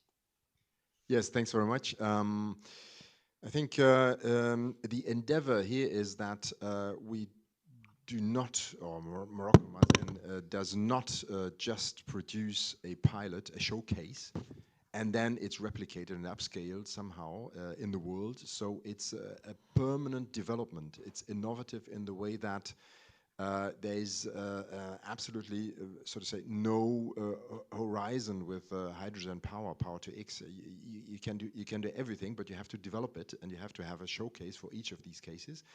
And another prerequisite you have to have if you look at the value chain, the local partners here, the local private sector, to produce the elements you need for that, for the national consumption, but also for the exportation. And at the end, and that's the big opportunity, that's an exchange, that's the cooperation, the goal of the cooperation, the private sector in Europe, just to take it over and just to further exploit it in the various fields of use of power to X. So that is the real endeavor here. And it doesn't stop by simply upscaling the pilot project, and that's why we establish also the Power to X platform with seed money, with grant money, because that is the key question afterwards when you export. So that is the bankability of the projects. It has to be profitable, otherwise the private sector will simply not come and will simply not develop it. But for this huge endeavor, you need seed grant money. And fortunately, European Union and the German government, they're providing that money through KfW and through GIZ. So we are with you in this endeavor. Thanks. Thank you very much, Mr. Dux. Now, for each one of the two panel discussions that we have today, we have a kind of designated expert that will give some comments and some reflections on what we've been hearing so far, and maybe also might try to challenge our speakers a little bit. For this first one of our sessions, I'm delighted to invite our first commentator, if you want to call it like that, and that's the energy analyst at the Elcano Royal Institute, Madrid-based think tank, Ignacio Urbasos. Thanks, Ignacio. So good evening, everyone. We've talked about the huge opportunity that Morocco represents in the incoming future hydrogen market. And the opportunities are several. First of all is the great renewable potential in Morocco, not only cheap land, not only the availability of land, but also the complementarity of sun and wind resources, also with hydropower potential. The second opportunity is the huge potential of OCP, the leading fertilizer producer, one of the leading fertilizers producing in the world, as a potential off-taker of hydrogen in the short term in the form of ammonia. We have also talked about infrastructure. Morocco is the only African country that has natural gas and electricity interconnections with the European Union, creating a double-way, double direction energy exchanges with the European Union. Morocco also has infrastructure. It has ports for ammonia imports and for fertilizers exports. And that's a key element for a quick start of the hydrogen economy. And the most important is that Morocco has institutional trust and shared values with the European Union. So the ambition of Morocco to converge with the European Union is seen as an opportunity for both sides. And I think that's clearly important. So Morocco is seen as a catalyzer for a new model of green partnerships in the context of the external dimension of the European Green Deal. These are the good news. But let me also point out one of the challenges that has been presented by Mr. Mourinho, which is the form of new colonial forms, new forms of green domination from the West into developing countries. And I think this is a major challenge. And in this context, I would like to raise a few questions to our speakers that I hope we can answer today. The first one is that what are the potential mechanisms for a quick start of hydrogen production that is realistic with the expectations that we have created in Morocco and in developing countries in general.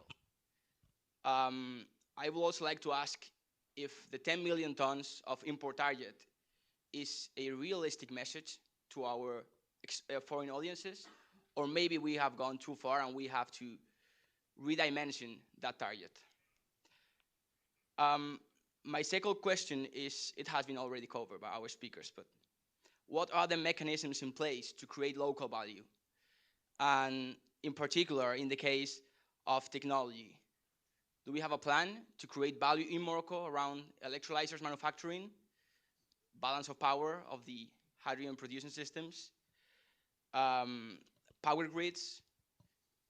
Do we have a plan to make sure that water consumption in the hydrogen sector is respectful with local population? And I would like to end my intervention with the last question. How to manage expectations sensibly and in a responsible way with our foreign partners? How to make sure that we are not sending the wrong messages and signals? How to make sure that we are not repeating desert tech? Many thanks. Thank you very much, Ignacio. All of them being brilliant questions. So we can have a round of responses. Who would like to kick off? Shall we start maybe from right to left? Or left to right? Well, I think Frank Michel is already, seems ready. So there you go. You kick us off. You're on the spot, yeah. Okay. The 10 million tons of hydrogen to be imported to the EU by 2030. Well, there are many voices that you hear that this is a very ambitious goal. You may not reach it. I'd say, well, it's better to have a very ambitious goal that we can orient ourselves to and do our utmost to reach it. If we don't reach it by 2030, we will have invested a lot, to then scale up even further thereafter. So I think it's not so critical to hit this target. It's more the trajectory that is important. And if you go in the right direction, that is the most important thing. We are well beyond this level of pilots worldwide. We still need them for research and development, for capacity development, but there are many, many big investors and many project developers that go very, they invest in big plants right now. And you mentioned OCP, they are doing that in Morocco, but you have heard from many others. We have someone from Oman here in the audience. She can talk what's happening in her country and in many other countries as well. I think we are on a very good path. As long as we take the population with us. And so we at the PTX Hub, we created what we call the EESG framework, the Environmental, Economic, Social and Governance Framework, that has all the criteria that you have to consider when starting your PTX/hydrogen economy. And it's more a conversation with all the stakeholders where you then discuss what are the important aspects. It may be water in some countries because they lack enough water, and of course they want to have no kind of competition with other water users. It may be other aspects, not social or governance aspect that you want to discuss, to really make sure that this opportunity benefits the country. And here we are again with our KPIs on jobs created and skills developed and so forth. Thank you very much, Mr. Mischler. I believe Mr. Koopman will need to leave us soon, so I would like to give the floor to him for some final thoughts, also based on the questions from Ignacio. Thanks. Thank you very much, and apologies, colleagues. I will be replaced by someone who's actually a bigger expert than I am. Florian Ermakwara was in charge of Northern Africa and has a stellar track record in energy. But let me say a few things to the very pertinent points raised. I think your assessment that we need to be careful with raising expectations that we cannot fulfill, we need to take that very seriously. I take that extremely seriously. At the same time, I also agree with Frank that an ambitious target is a good thing. If you combine these two, what it means is we have to work harder, right? So what do we need to do? I think when it comes to green hydrogen, the real challenge for us is the demand side. We have an approach in the EU for EU-produced green hydrogen that is actually addressing the demand side. We will need to look at how this can be scaled up and also made available to external producers. Not an easy discussion, but it's a discussion we must have. Secondly, and it picks up on some of the points Frank mentions, I think if we see this merely as a project with an investment profile and a business case, and we forget about the rest, then this will be a big failure. Even if the project succeeds, it will simply not be scalable. So what we will need to do is to take this much more comprehensive approach, relying also on other policies that we have.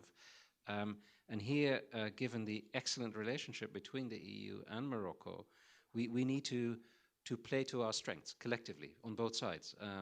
Because this partnership is strong when it comes to energy policies, when it comes to trade, and actually, I think that is why I'm really optimistic, because we are not working in a vacuum. We're working in a partnership that is amongst the strongest that the EU has with a third country. And we need to leverage and deepen it. What was said earlier on about the regulatory framework is spot on, absolutely spot on. And I think that is our interest, it's Morocco's interest. If we can succeed this, de facto what we would be doing is integrating Morocco in the world's largest internal energy market. That must be our ambition. So with that, I leave you. I apologize for having to run, but it's a difficult day for me. Apologies.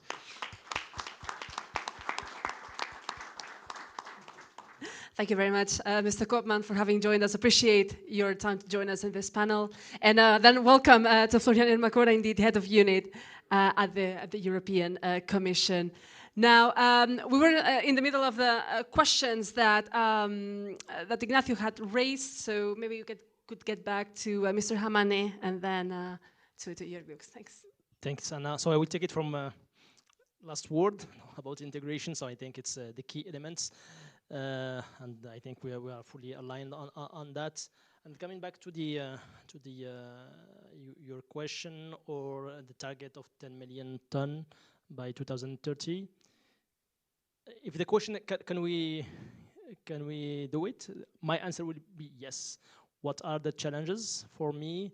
It's mainly, as Shane was saying by Director General, is the offtake and the financing. Offtake, because I mean, we are talking about a new business model, a new economy, where we expect the cost going down in the future. So it means that the one that will commit today knows in advance that tomorrow the product can be less expensive. But they have to commit from now for a long terms in order to make the projects bankable and to finance the projects. And for that, we need support. We need grants. We need cheap money to compensate this gap and to push back, to push the off-taker to commit and developer to commit for first project. For me, this is the key element. Regarding the value chain, it's the case of Morocco, but also other countries expected to be a large producer. They want to take advantage of this new economy as a PTX, not as a only green hydrogen. And this is, for Morocco, we look at it in order to enhance what we call a horizontal and vertical integration. It means that because what we expect to develop is big in terms of scale, we are talking about giga, in order to produce 10 million ton or even a percentage of it. So it's a giga of renewables. And within this quantity, it's, I think, fair enough from countries like Morocco to push that part of the equipment has to be developed locally. You mentioned electrolyzers. Right now, there is many companies looking to develop capacity in Morocco for production. We have some with us in the room, but also in terms of wind and solar component. This is what we call vertical integration. But for us, what is more important is the horizontal one, is really the use of the hydrogen or the final product on a more large perspective to develop the local economy. And I want to add to finalize with one word. I mean, in Morocco today, the first good that we are exporting, it's not fertilizer, but it's car. Transformed or a final product. And really, we want to duplicate such adventure we had with the automotive economy and within also the green hydrogen development. Thank you. Thank you very much, Mr. Hamane. Jörg Tux, please. Yes, thanks. I think Mr. Koopman and Mr. Tarekamani, you already mentioned it. The key word here is integration. Also for us as a development bank, integration is quite important because, as we said, we provide seed money as grant funding. Then afterwards, the entire variety of lending up to equity and thanks to the EU, the EFSD Plus guarantee. So if a local producer of elements of the value chain wants to borrow some money from a local bank, we, through the platform, we could also, guarantee the loan for this producer.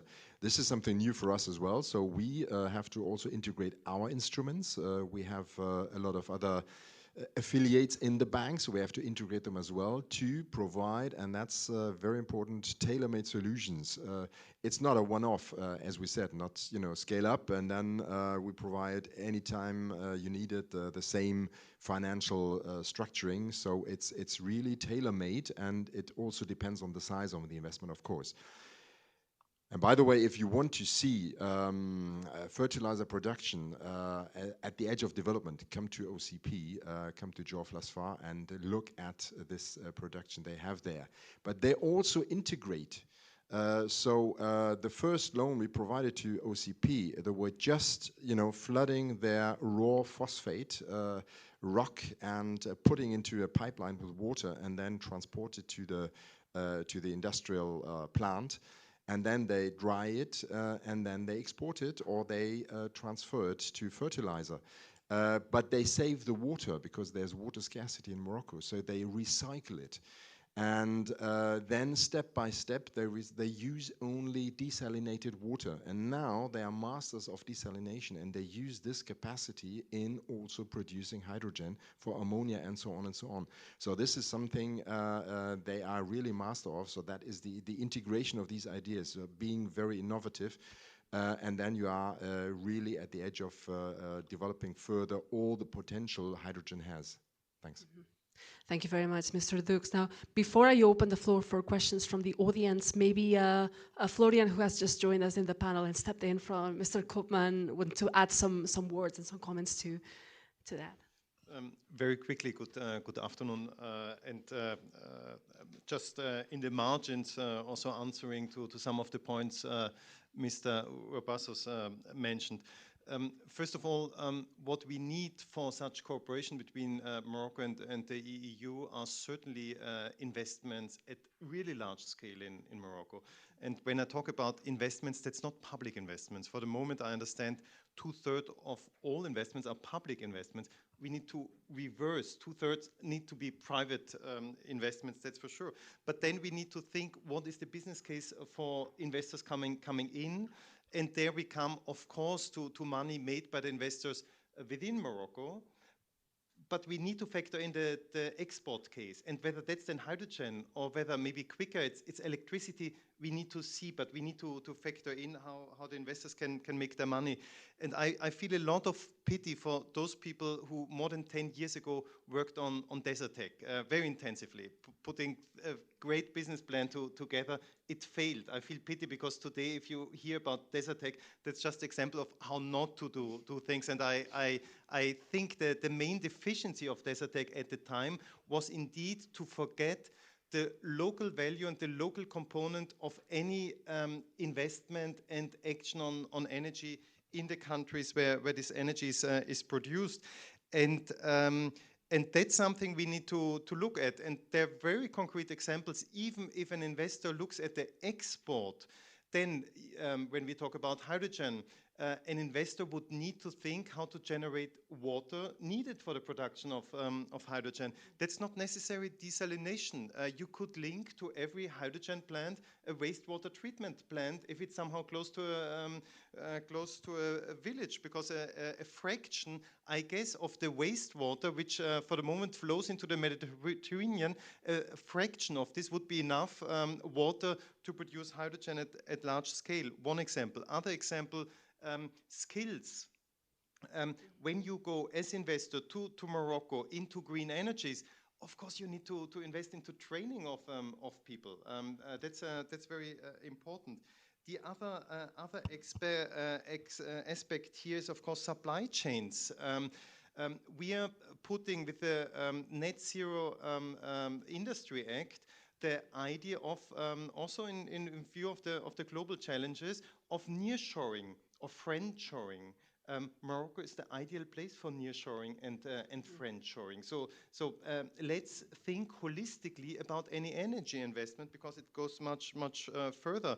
If you have investors, if you have equipment needs, you need to rethink the trade rules. You need spare parts. You need parts between Europe, exchange also of equipment between Europe and Morocco. So you need to look at trade policy. And these are just some examples of how to do much better than Desertec and giving us a very, very good future of cooperation. Thanks. Thank you very much. As a former student of EU and neighborhood and EU neighborhoods energy relations, I can certify that Desertec was the example in all my slides on what not to be doing indeed. So great that we could learn from the errors of the past. Now we just have some good 20 minutes of time for questions before we move to the coffee break. So I would like to give you the floor for some questions. Really, this panel is at the end of the day for you to share any questions or doubts or anything that needs clarifying. So over here and a question over there. Thank you very much, Caner Can, Energy Counselor from the Permanent Delegation of Turkey to the EU. I'm also a PhD candidate. The last part of the panel was very informative. Before Mr. Koopman left the panel, he made a very important intervention on the significance of the problems in terms of the demand side. So there are targets, 20 million ton of hydrogen for supply in the EU, but we are not sure still about the demand in Europe. And secondly, Mr. Hamane underlined the tendency of prices going down. So there are questions and uncertainties in the market trends and the parameters of markets in terms of hydrogen as well. My question is related to electrolyzers. What are the most significant challenges in terms of electrolyzers build-up, regardless of financial problems? I would like to know what do you see the main challenges for this, infrastructure build-up in terms of electrolyzers in the region? Thank you. Thank you. Would like to, Mr. Hamane? Yeah, I can maybe start. So maybe just to comment first. I mean, when I say let's look at how we can divide the cost of green H2. We have power that maybe represents 60% of the costs, and the other 30% is the transformation of this power, electricity, within green hydrogen or the final product, ammonia or SAF or what else. So I think that within the power generation, I'm not expected that we are going to optimize, within the half of the cost. Of course, the performance of production of green electricity, wind and solar, we continue to improve, but I think we are already close to something very interesting. The potential is more on the electrolyzer side, so we expect that within the new technology, the development ongoing, and also the scaling of this of the electrolyzer production, we expect and we hope that the price will decrease, and this is normally what is expected within this field, thanks to two aspects: performances, technology improvement, but also scale and the production. And today, the main challenges are these two aspects. So the scale, because by today, the capacity of electrolyzers globally, it's very limited. I think that the worldwide production today doesn't exceed 2 giga a year. The project manufacture unity under development maybe consider 6 giga within the next 2 to 3 years. So if we want to achieve these goals, we have to develop more capacity of electrolyzers, and also wind, and especially wind, because also after the COVID crisis, the capacity of the wind producer also doesn't increase. So we have a kind of shortage for both the aspects.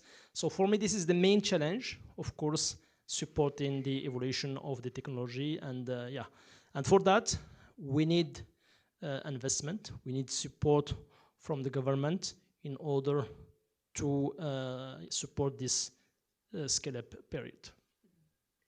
Thank you very much, Mr. Hamane. I think Mr. Dukes wanted to jump in. Yeah, thanks. And just one element, as I'm an expert of it, is still water, also for the electrolyzers. Desalinated water, you need it because it has to be very, very pure. So treated wastewater, you can use it, but you have to it has to be very, very accurately filtered and clean. But you're right, that's a big market still. The reuse of wastewater, treated wastewater, is still a big market to develop also in Morocco. Thanks. Thank you. Any additional answers? If that's fine with you, I'm not so much aware about particular challenges in producing sufficient electrolyzers. There I have no particular expertise, but I think what is quite important is indeed the demand. And please don't take these 10 million tons of hydrogen imports by 2030 as a sort of final legal commitment. It's to be honest, it's a symbolic value which stands for demand.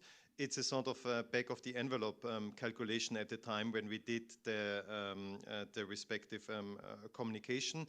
But you can be assured that demand for green hydrogen and green energy will be there in Europe. And there you see already regulation, which is in the course of adoption requiring European industry to go for green energies and change from coal, oil, or other fossil energies to green energy. So we have legislation in place, and this is stepping up, including with ETS and other mechanisms. So I would not have any doubt in the demand in Europe, which is important.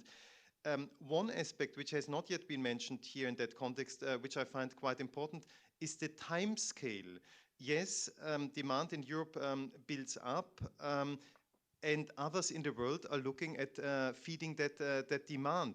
So there's no possibility, I believe, for a country looking for important market shares to sit and wait for the next 10 to 15 years, because I fear for those countries that there are other countries which may be quicker. And I just allude to the Inflation Reduction Act in the US, which will lead to the production of a lot of low carbon hydrogen going for Europe. I have the impression that the Gulf countries are not sitting on their hands either as regards the possible meeting of demand in Europe. That's why I plead with regard to Morocco. Please don't wait for too long with all kind of reforms to be met and so on in the next 10 years, and then you will see how to take it further. I fear if that takes too much time, then you don't need to invest too much into it, because there will be others already having done it, which also leads, and that's my last point here, a bit to the problem of subsidies. I mentioned the Inflation Reduction Act in the US, which will be very difficult to top downwards in terms of cheap, low-carbon energy. The Gulf also has a lot of money which they put in, and they know how to do things and subsidize things. And here's my worry, that we need to think about mechanisms of balancing this unequal situation out. And our big idea for the European hydrogen production is the hydrogen bank. And to be honest, for the moment, we don't have an entirely clear vision on how to subsidize and equalize the level playing field for imports from Morocco, because there's no existing international leg of this hydrogen bank, and that's a huge policy task for us to work on this. We have to see how to take it further, because this will be a very important point as regards imports of hydrogen from Morocco. Thanks. Thank you very much. We had another question over here. Thank you. My name is Gunnar Lorenz. I'm an independent energy policy consultant, and I used to work in Morocco in the Ministry for Energy as a project manager with GIZ, supporting the Moroccan energy policy. And at that time, I was really fascinated by the role of Mazen, the key role that Mazen played for the development of green renewables, because that was really a one-stop shop, let's say, for all the investors, for all the banks, development banks, really to finance and to really have a commitment there. So my question would be to Tarek Aman and also to Jörg Dux. How do you see the role of Mazen now for the next step? I mean, for the green hydrogen. Do you think that Mazen could be playing a similar role now, also with the offer from Morocco, or how do you see that going forward? Thank you. Yeah, I mean, direct question, direct answer. Are we going to play a role? Yes. Are we going to play an important role? Yes. You will discover it in a few weeks. Okay, you're teasing us. All right. I think the question was also for Jörg, Mr. Dux. So. Yes, thanks, and we will strongly support the position of Mazen. No, we established together with Mazen the Power-to-X platform, and as you said, it's a one-stop shop. So that is exactly the term we use here. and Mazen is the key player here, of course. Thanks.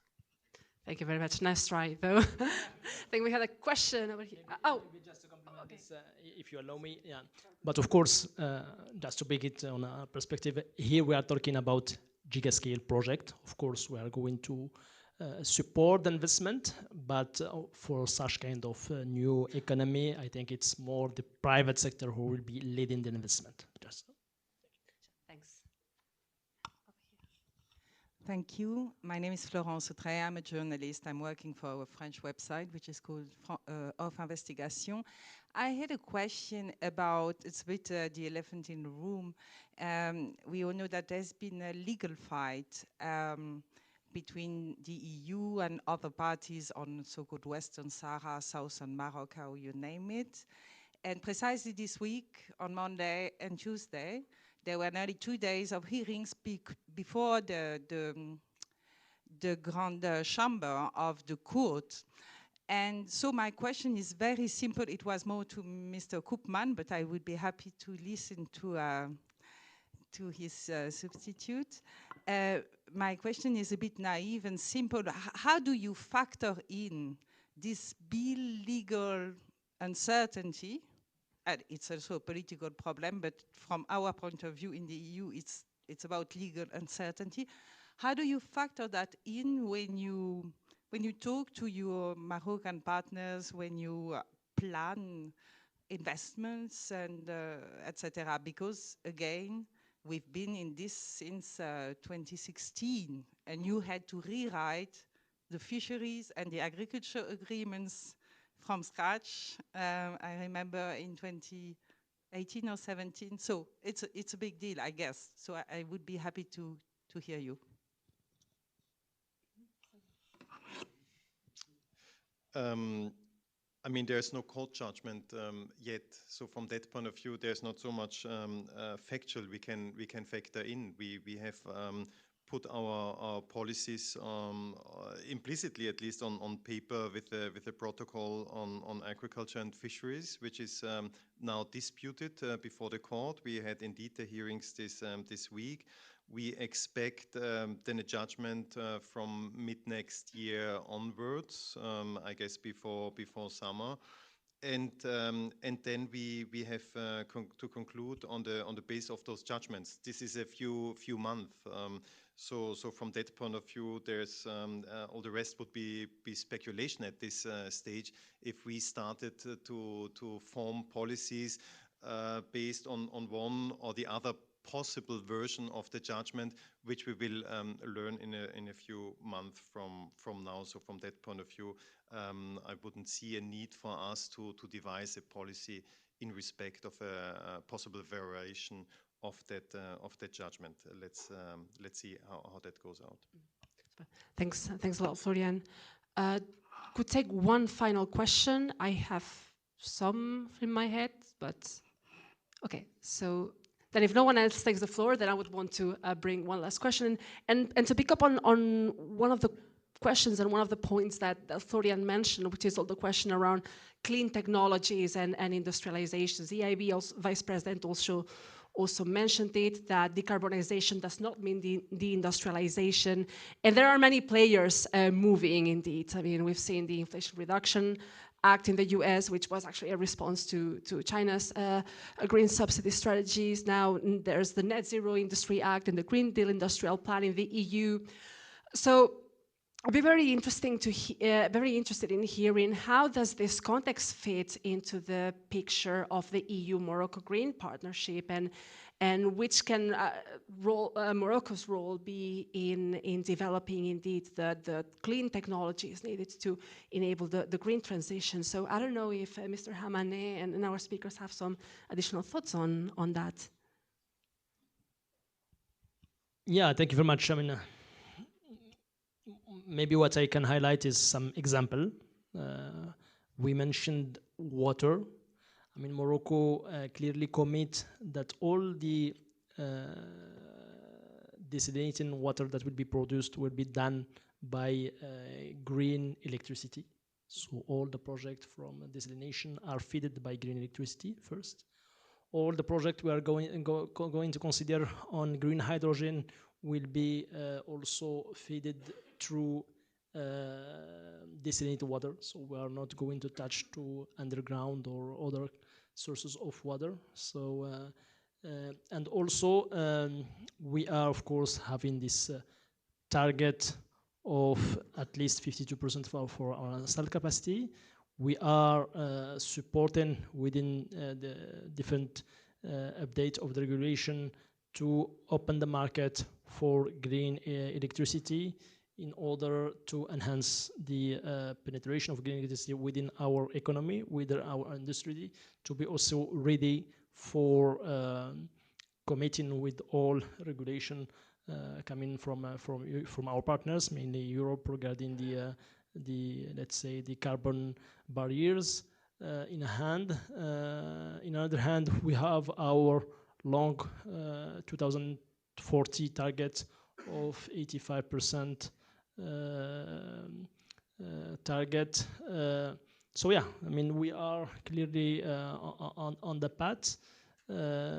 We mentioned OCP as an example. Almost 90% of their electricity are coming from green electricity, wind and solar. Main actors in Morocco, Industrial One, I mentioned car industry, but aviation also are shifting to green electricity. So it's really ongoing, and we have the appropriate condition. And this is also what support us on targeting more add value locally, thanks to both the green electricity and which is shipped in the country, and also the potential of green hydrogen. Yeah, the IRA you mentioned could, of course, seen as a threat to take market share from Europe. It could also be seen as a huge helper to get the whole market up and running, to get prices down, which would then eventually benefit everyone. For Morocco, I think what's most important is the strong EU signal and the industry targets that are in the RED II, in the refuel aviation and the refuel maritime, with binding kind of obligatory targets for the sectors in Europe to buy certain products. And Morocco could be a prime supplier of those products. And that gives you the certainty to build a market, because you have the local demand, but you have this clear, good partner in Europe that said until 2050, this is what we are going to consume. Mm-hmm. Thank you very much, Frank. Now, then to wrap up the discussion, because we are, just running out of time, maybe I would like to hear back from, maybe if Ignacio has some, like one main takeaway from this debate to share with us. Ignacio Urbasos. Well, I will just say that I think this kind of forum are a great opportunity to share the different perspectives of different stakeholders. And I'm happy that the European Union and Morocco are open to these discussions. And, well, thank you everyone for being here and your participation.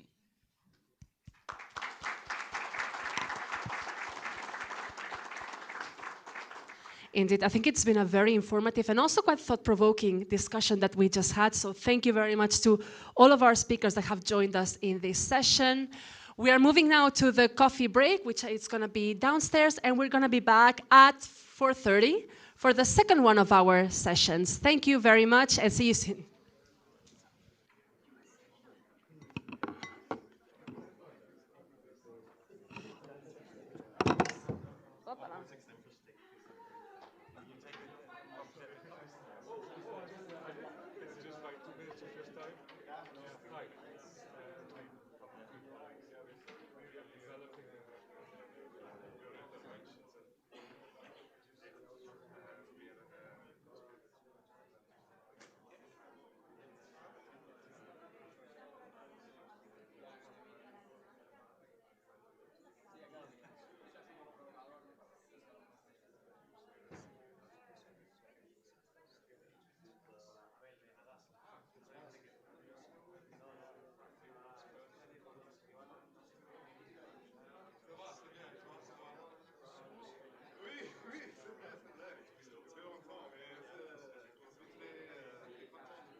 not the market itself.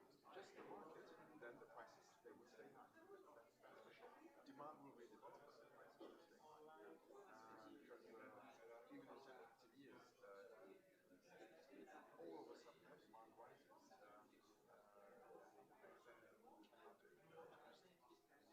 Such a cheap way that the market is wise.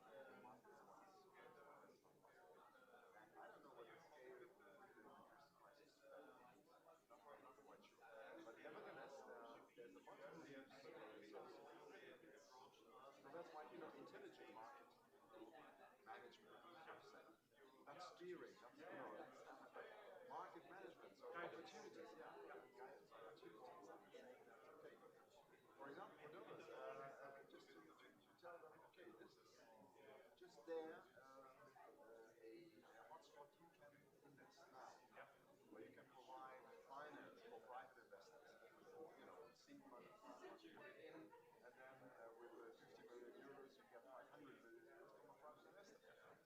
So you just, for example. But then to have somebody who tells you, this is the time now, this is the place to do it. Within the complex market.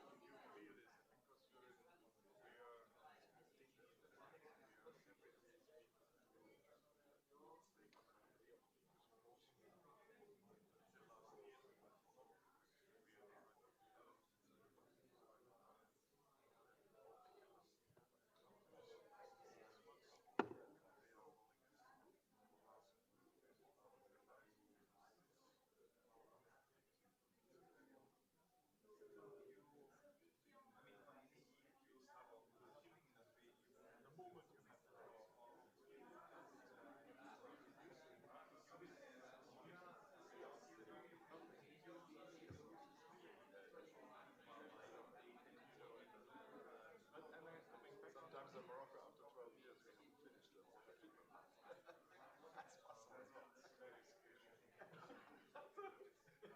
No, Morocco is fine. Morocco is fine. It's in Egypt.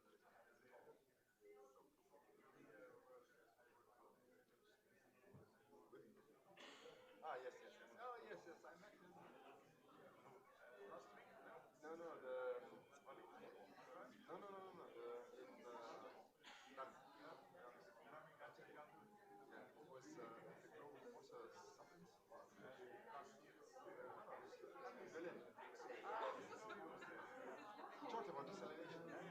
Yeah, Egypt, Green Partnership.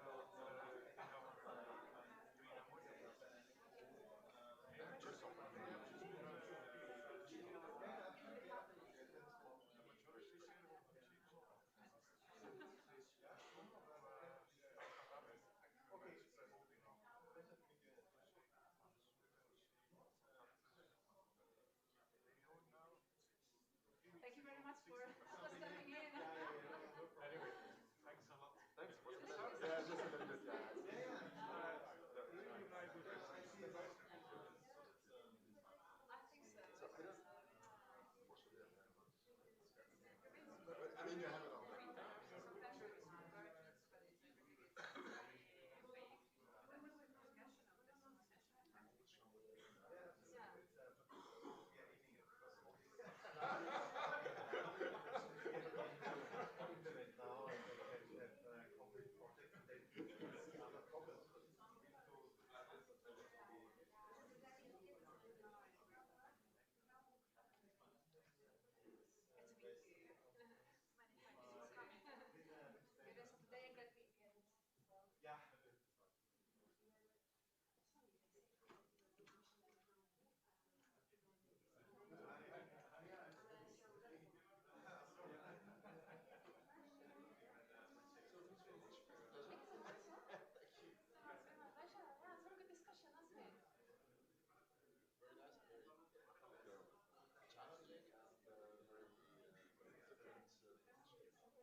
Hello, everyone. So we are slightly over time, so if I can invite everyone to take a seat back to the room, and we will be starting the second session. And if I can already start inviting the panelists to join me here on stage. Maybe, Ms. Aconcha, we can have you here, Anita over here, and Monsieur Rapay can have you over there.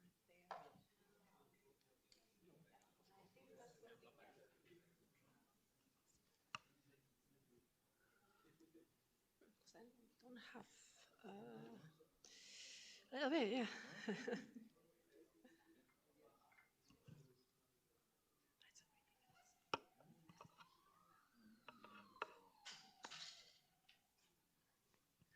All right, so please everyone take a seat, and we're starting in just a minute. Oh, I'm sitting on a microphone.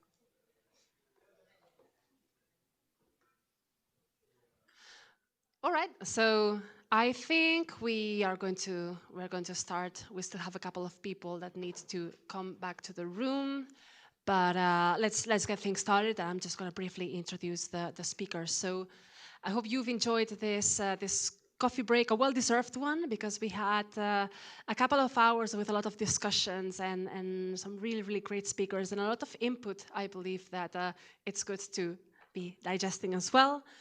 So we are starting with the second half of this event and this second panel discussion under the topic Developing Regional and Triangular Cooperation for the Green Transition, the Green Partnership as a driver of regional integration.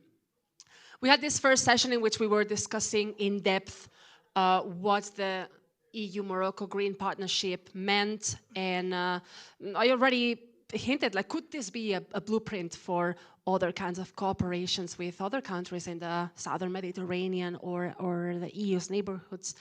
So this is what we're going to be discussing, like what are the catalysts that in energy and climate that can enable cooperation. We've been discussing a few of them, and we've outlined a few of them in terms of grids, in terms of integration of infrastructure. The minister also mentioned something very interesting, which is the role of carbon markets. And that's something that I will definitely ask about. So I have a great lineup of speakers joining me for this second panel as well. So starting with the Director for International Affairs and Climate Finance at the European Commission's Directorate General for Climate Action, Diana Aconcha. Great to have you with us. Next to me is the Vice President at Nareva Holding, Reda Hamedoun. Thanks a lot for being with us. And also with us is the director at the EIB Global, the European Investment Bank, on enlargement and neighborhood, Mr. Lionel Rapay. So I would like to start with the first question to Ms. Diana Aconcha, because one of the key questions is really on the green partnership between the EU and Morocco. And how do you think that this can be a catalyst as well as an example for other southern Mediterranean and African partner countries? Thank you, and good afternoon, everyone. And it's a pleasure to be here and to talk about the Green Partnership with Morocco, which is one of the flagships of the European cooperation with Mediterranean and African countries. And perhaps before going deeper into the discussion, the best is to start a bit to explain how the Green Partnerships started, how the idea of Green Alliances and Green Partnership was born.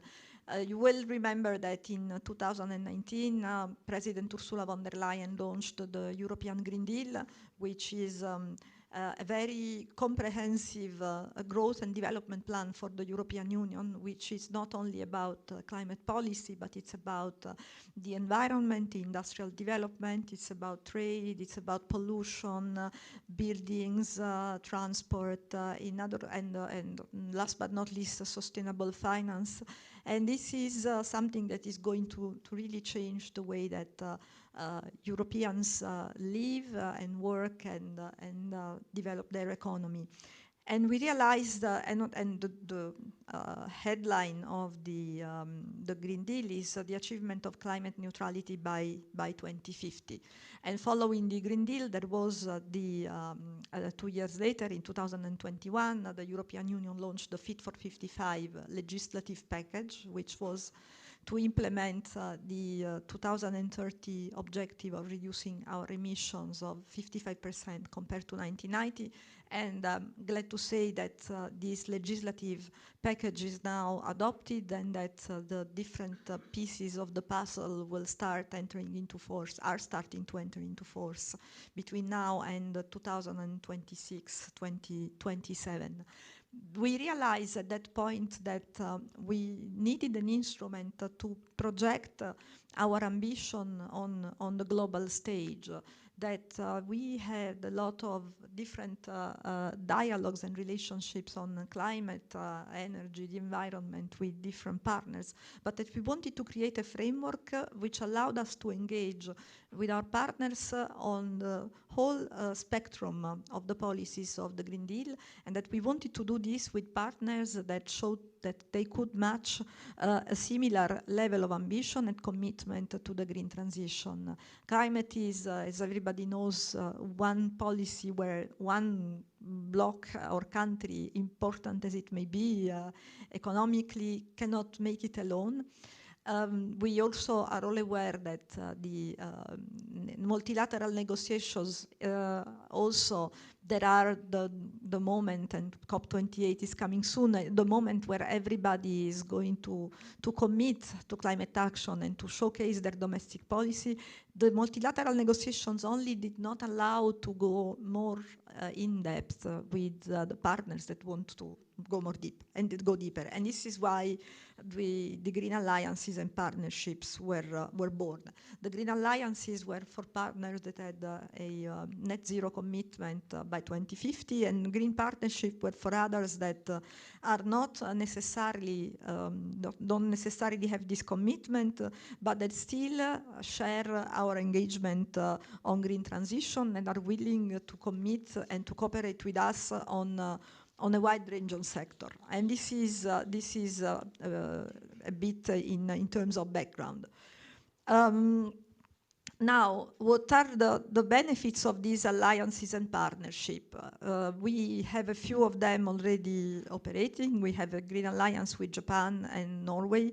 We have a Green Partnership with Morocco and South Korea. And all of them are at a relatively early stage of implementation, because we also, after having the political declarations that are normally launched at very high level by leaders in summits, then you need to decide the concrete priorities on which you want to have a deeper cooperation. And this also takes a little bit of time. But I think for Morocco, in fact, the partnership has come to speed, perhaps very, very quickly, because it is already showing its capacity to be a framework to cooperate, to share knowledge, to pool resources, and also, I think, its potential as framework for investment. This is perhaps what is, I find, most interesting of the Greek partnerships. If we look at the economic opportunities, the Green Partnership is a sort of guarantee for investors that are looking for reassurances on the credibility of the transition pathway that the country is undertaking. Probably you have discussed it earlier on, but what we are seeing more and more is that industry, perhaps with the obvious exception of the fossil fuel industry, but industry in general, has understood that the transition will happen, and that they have to embrace it, and that they have to prepare financially and operationally for this new world that is coming. And therefore, an industry, a business that is forward-looking, will choose necessarily an environment where they know what is going to happen. This is what you hear from a lot of companies and of also, for example, institutional investors, those who have the capital, those who have the money to generate the transition. They say that they like investing in Europe because in Europe they have predictability. And this is something that we at the Green Alliance the Green Partnership, Morocco can share with us a clarity of commitment and predictability, and therefore the capacity to attract new investment and to attract new investment in the new sectors, in the sectors that have potential to develop more in the future, the sector that have the potential to create jobs, which are also attractive jobs because it will be qualified and stable jobs. So this is why we see the Green Partnership totally as a win-win engagement. It is a means for us to have also to have a deeper integration between the European and Moroccan value chains, it's also an opportunity, as we said, for to expand in other countries in the region. This is something that we perhaps haven't developed yet. For now, we have focused more on our relationship with Morocco. I just want to mention a figure that since its launch, the launch of the Green Partnership, the EU mobilized more than 260 million in grants for investments in energy transition. But we have a lot of other areas that we can look at. We can look at sustainable agriculture and forestry. We can look at circular economy. And we can look, as you said, also at carbon pricing and decarbonization of industry.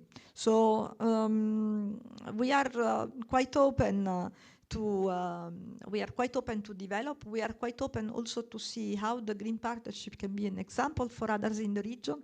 But I also want to be clear that the European Union doesn't do, as I said, green partnerships with everybody, because we need the country with a clear pathway of commitment and with a clear plan cross-sector to do the transition. So we would like to have some other flagships in Africa. We would like to have Morocco as a partner to explore possibilities in other countries. We would like to have clean investment in Morocco, in other countries, and to have value chains that expand throughout the Mediterranean. We are starting to talk about clean tech partnership with the whole of the southern Mediterranean countries, so where Morocco can be one of the countries that perhaps can also take advantage of possibilities for foreign investment. So we are absolutely open, but we also have to I think, to maintain this preferential character of the Green Partnership, of the fact that this is a dialogue between two partners that share the same vision for the future of our planet. Sure, thank you very much, Ms. Aconcha. I really like the way you put it as the Green Partnership as a guarantee for investors. We were discussing already before, like the need to unlock investments and the need to have the business case and the investor certainty, and this is certainly a tool to enable that. Now, I would like to turn to Mr. Hamadoun, especially for those of us, more like EU-based audience, if you can tell us about Nareva's work, not only in Morocco, but also across the region in enabling and strengthening these cooperations in the fields of energy and sustainability. Thank you, Anna, and thank you for inviting me and for inviting Nareva to this event. I think we're the only private company that has been invited to this event. I do think so, yeah.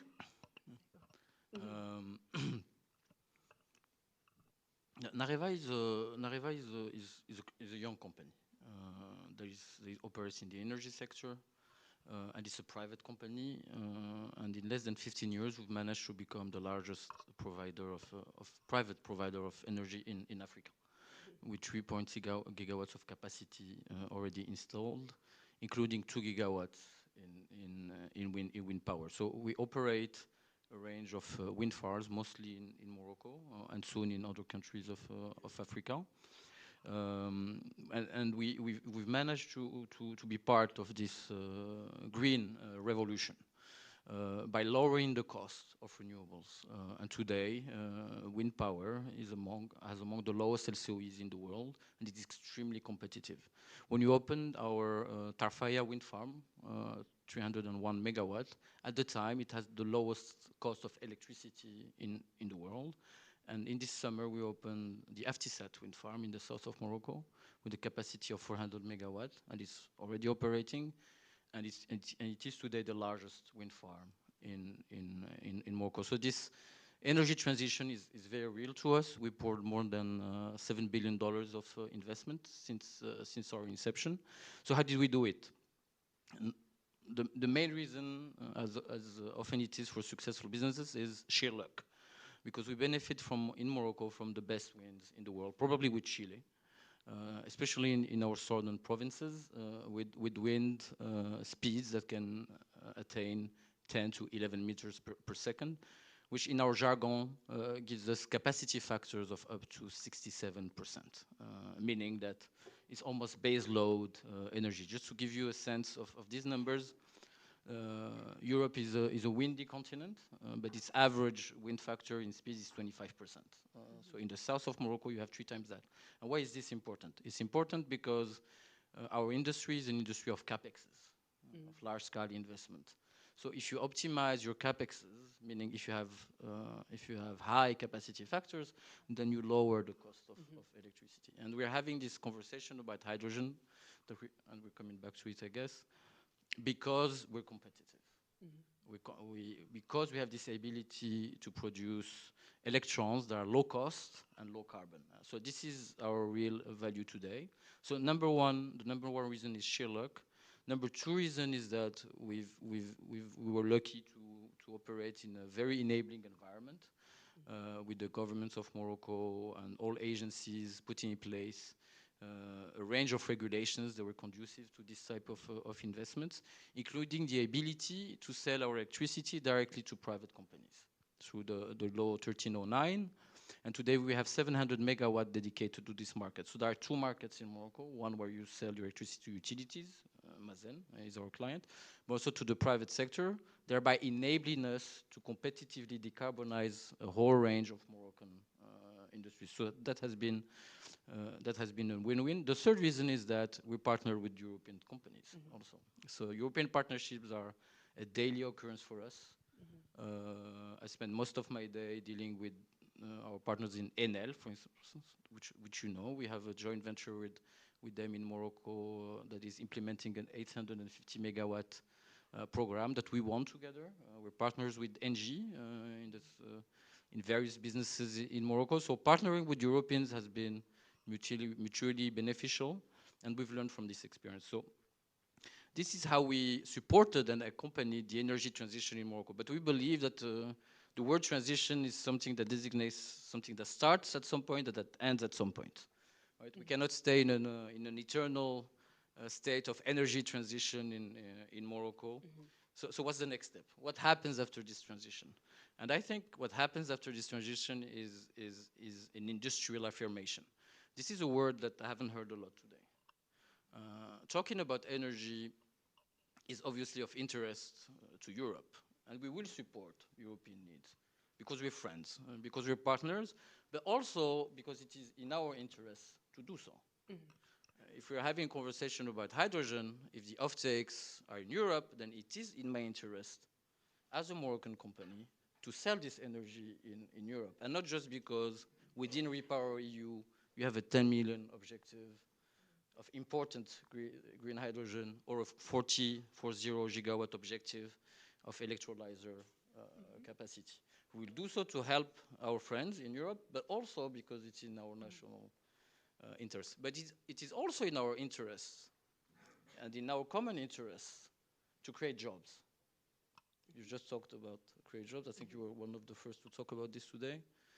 I think the jobs conversation doesn't have the place that it deserves to have in this conversation. It is in our common interest to leverage actually our electricity and our molecules to attract heavy investments in Morocco that are going to create jobs. So we can create industrial value, green industrial value on Morocco. And this is of the utmost importance, because selling our electrons to Europe doesn't create jobs. Trust me, this is our day-to-day. Our day-to-day job is to operate wind farms. A wind farm, even if it's the largest in Africa, creates jobs during construction. Once you open it, the FTZ farm, I can tell you, has less than 10 people on it. And mostly because we have to hire people from the communities, but mostly we would need 1 or 2 persons. So when I hear, let's sell this electricity directly to Europe, yeah, okay. But you allocate a big chunk of land, and then you don't create jobs, right? So it is, at the end of the day, about industry. If you talk about green hydrogen is obviously an area that will create jobs and where we can cooperate. These are huge investments, and I think we can have a conversation on three fronts on that. On the offtakes, it was mentioned by Tariq earlier on, because don't think that the 10 million imported hydrogen in Europe will be consumed by the European Commission. It's consumed by industries. So most of our jobs today is to sign these offtake contracts, right? With the chemistry industry in Germany or steel makers, and this is hard. It's extremely hard. So offtakes, this is something where we need to work on together. Number two is the infra. Agenda. This has been talked about, because what you can ask from a developer is to finance. These are huge projects. A 1 million ton of ammonia project is an average project when you come to the world of green hydrogen, but it's $7 to $8 billion capex. So if you do an ammonia project and also a DRI project in steel making to do green steel, that alone is around $20 billion. So you carry the risk as an investor. You carry the financing risk, you carry the commercial risk and the industrial risk, but you cannot carry the transport risk. So if there is any money in the EU, it shouldn't go to financing. It should go to how you build a pipeline. It should go to how you build a chemical terminal. Which I talked about industry. You cannot do industry with green hydrogen if you don't have a constant stream of green hydrogen. And green hydrogen production, by definition, will not be constant because it comes from intermittent sources of energy. So if you want to do industry, you need a constant injection, then you need storage capacity, which is extremely expensive. So I do believe that if the European Union has some money left, it shouldn't go to financing or subsidies. This is another topic, but it should go to infra. And I'll probably talk later about regulation. I'm sure that our EU representatives are taking good note of the feedback, but great to see also this partnership in practice, really, and seeing already some positive examples and some fruitful examples of cooperation also with European companies, as you just mentioned. Then I would like to turn to Mr. Lionel Rapey from the European Investment Bank. We've already mentioned before at the opening remarks where the Vice President Mourinho was here on the EIB being in practice this climate bank for the EU. So what is its role in their partnership? How do they fit in the picture? And what is your strategy in terms of financing projects in not only Morocco, but in the EU southern neighborhood in general? Thank you very much. Good afternoon to everyone. Thank you for inviting the EIB, a second speaker. So yes, what is the approach of the EIB to support the acceleration, scaling up this green transition in the southern neighborhood? Well, I will basically look at three dimensions. The first one, when it comes to the energy transition, for us, I think the direction of travel is clear. We adopted in 2019 an energy lending policy where the bank decided to phase out the financing of unabated fossil fuel and to focus on energy efficiency, renewables, and basically networks and innovation. And we haven't changed from this. And after the Russian invasion of Ukraine last year, the energy shocks, the question was asked, shall we start financing again fossil fuel because of the risk of supply? Our shareholders were very clear. No, stay focused on your course of action. Continue financing the green transition. Don't move from that. And this is typically what we are doing in the southern neighborhood. So it was said many times, the Maghreb, Mashrek region are blessed with the best resources on the planet in terms of solar irradiation, resources. Now, when you look at the energy production, it has tripled between 2000 and 2020. The share of renewables, well, unfortunately, except in Morocco, is very low in many other countries in the region. So Morocco was certainly pioneering this transition. and still has lots of potential. It was mentioned by the minister, so this target of 42% and 80, we are 82% at a later horizon. But many other countries needs to go even with a higher gap to catch, and obviously this is our role as the EIB to support this transition. A key element to support the rollout of renewables, and it was mentioned earlier, is to support investment in networks, in interconnection, in storage. With the intermittencies of renewables, this is the only way to match and to balance the system. And that's really something to which we pay lots of attention. And actually, the wider the geography, the lower the volatility of the generation pattern and the more price convergence you have, typically. So it's really important to support this investment. And from EIB, looking globally, we finance each year 5 billion in renewables, 5 billion in energy efficiency, 5 billion in networks, to make it simple. Now, this transition is, and it was mentioned already, very capital intensive. I think the investment in the EU, in the energy sector, needs to double this decade compared to the previous decade. If we look globally, this is a factor perhaps of 3 times. And here we need to mobilize the entire spectrum of financing. So yes, concessional financing is still very much needed for the public sector to invest in the infrastructure, which was just mentioned earlier. We don't want to burden the fiscal space of public entities, and we want to keep tariffs low. And we need to mobilize the private sector. So here it's really a mix of looking at where the risk appetite is, where the investment case is, and it was mentioned earlier. So some projects, yes, wind, solar, are bankable now. And I think the role of non-IFIs like the EIB is, in some markets, less relevant. Hydrogen, this is not the case yet, because there is more innovation. The market is not yet there. There is a need of more subsidies, concessional fund. The second dimension I would like to mention on the transition is that we need to take an holistic approach. The green transition in the energy sector is important, but it's not sufficient. So we need to decarbonize the entire economy. And that's a second element which we support a lot. This is the electrification of various segments of the economy. Decarbonization, for instance, of the transport sector. So we finance over the last 5 years 2.5 billion of sustainable transport projects in the MENA region. We are very proud to finance the extension of Rabat-Salé tramway or sustainable transport of the railway company in Morocco.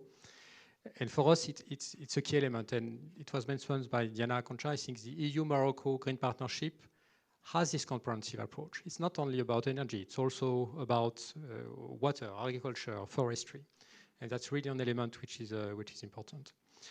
And the last dimension I would like to mention from our perspective is to ensure the resilience in front of climate change. Clearly, the Mediterranean region is a hotspot in terms of climate change. The duration of heat waves, the drought period will increase dramatically. I think I heard statistics from roughly speaking 2 months to 4 months in the next 2 to 3 decades. So financing projects which makes the adaptation, protects certain segments of the economy like agriculture, the water sector is definitely very, very important. Thank you very much, Mr. Rapey, and especially for bringing the dimension of adaptation to climate change, because we talk a lot about mitigation, and sometimes in these debates we tend to forget that we're already seeing the effects of climate change in our societies, and particularly in the Mediterranean region, where I also come from. So I don't know if would have our speakers wanting to react to this question in particular. I think it would be very interesting to hear, for instance, from Ms. Concha on how or if the Green Partnership is also tackling the question of adaptation. Yeah, what can you tell us about that? Thank you, and indeed, thank you to the EIB for having mentioned adaptation. Also, because I like very much when a bank is talking about adaptation, because there's a sort of a myth which is fed by some negotiating parties in the multilateral fora that adaptation can only be financed by grants, by public grants. And of course, the grants have to come from the developed countries. This is obvious. And it's not that we don't want to do our part, our share in terms of grants.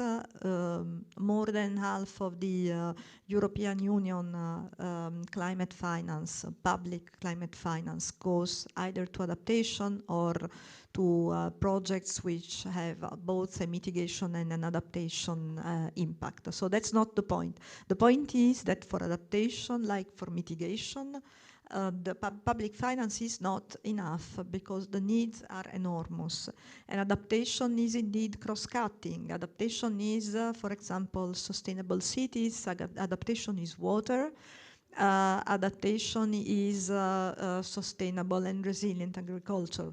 The Green Partnership includes all of this, and the European Union cooperation, both in terms of public grants and in terms of the initiatives that we have together with our member states and with the EIB and other European banks, the Team Europe initiatives, is already covering, for example, sustainable agriculture. So we're already there. But I'm really grateful, and I know that the EIB indeed has great plans on adaptation because like the European Union, you also have targets on that, and that you are working with different institutions, particularly in Africa, to boost adaptation initiatives. And I would like to take this occasion to say that we want to do this with you because we are also in the Commission and in DG Clima in particular, we're also looking at boosting our adaptation, the effectiveness of our international action on adaptation. As you know, we are not those that hold the purse, we are holding the policy, and we would like very much to put our policy dialogue at the service of what you are doing in terms of investment to be more effective in our action on adaptation around the world. Thank you very much, Ms. Aconcha. Now, if you were already with us in the first session, you know, well, first of all, thanks a lot for sticking with us on a Friday afternoon. I see a very enthusiastic audience, and that's great. And secondly, you will have seen that we are going to be following a similar format. So in each one of the sessions, as I mentioned before, we have a rapporteur that will summarize the outcomes of the discussion and also bring a few, let's say, thought-provoking questions to our panelists. And I'm delighted to introduce our commentator or rapporteur for this session. She is the policy advisor for foreign policy at the Italian think tank EcoClimate, Lorena Stella Martini. Thanks, Lorena, for being with us. Thank you so much. I think this panel so far has been very much on point and also showing us different dimensions of what this partnership is. So we have the European Commission, we have the private sector, and I think it is really important that the private sector was brought in this discussion. And of course, we have the EIB. I would start with a general comment, that is the fact that when I think about Moroccan focus on green transition, I like to think of it as a really holistic way to look at energy transition and climate change. Because it comes from a consideration of various contexts which characterize the Moroccan case. So energy dependence, energy security, the need to tackle climate change, and I'm very much grateful for the fact that this dimension has been brought in the discussion right now. And of course also the need to foster economic development, sustainable economic development, and to advance foreign policy projection, because I think this is also an important dimension to look at when we think about Moroccan green power, the fact that the ambition and the potential that Morocco has in the energy transition has also become a source of soft power for Morocco in the African continent. And I think this is a really dimension to look into also when we think of trilateral cooperation, so the relation between Europe, Morocco and Africa, and how this green partnership can foster more cooperation between along this triangle. So we have talked about how the Green Partnership could inspire other countries, other Southern Mediterranean countries to go along this line and in the future, as Ms. Concha was saying, to enhance new green partnership or maybe also new green alliances. But I also think it is important to stress how this partnership highlights the role of Europe in the energy transition in the southern Mediterranean, namely with countries like Morocco, where the cooperation framework is already very advanced. But also this could be also a dimension to foster more cooperation with countries where the cooperative framework is not at advanced, such as with Morocco. A final point coming from Italy and observing this all from Italy, I think that dimension of energy transition is important for a country like Italy when it comes to rebranding also and reshaping its strategy towards a continent like Africa. And I think that in this Morocco could really be a bridge because its focus on energy transition, it's really promising because it opens the way, hopefully, to a strategy towards Africa which is more focused on renewable energies and less on fossil fuels, as it's still happening and we all know that. So coming to questions. I would like to take advantage of the title of this panel to advance the questions on something that we have not touched upon yet. So this triangular cooperation for the green transition. So how the EU, North Africa and Sub-Saharan Africa could really come together by benefiting of this green partnership between Morocco and the EU. Then I would like to ask a question directly to Ms. Aconcha, and I was really interested in the differentiation between the Green Partnership and the Green Alliance, and also in how you stated the criteria, let's say, to advance this kind of cooperation. This was one of my questions, actually, but you have already answered to it. But I wanted to ask if you think that the perspective of a Green Partnership with the EU and all the economic benefit that it can bring to Southern Mediterranean country could be a kind of catalyst for more ambitious plan when it comes to energy transition for countries like Tunisia, for example, or other countries in the Maghreb and in the MENA region.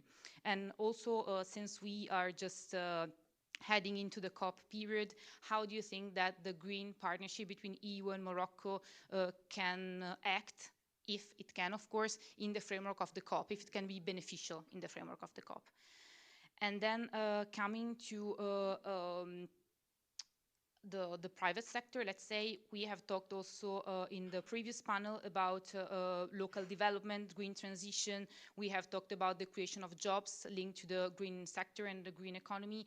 But I was reflecting on how this, we need expertise in Morocco, and Morocco is really advanced in doing that, in creating expertise at local level.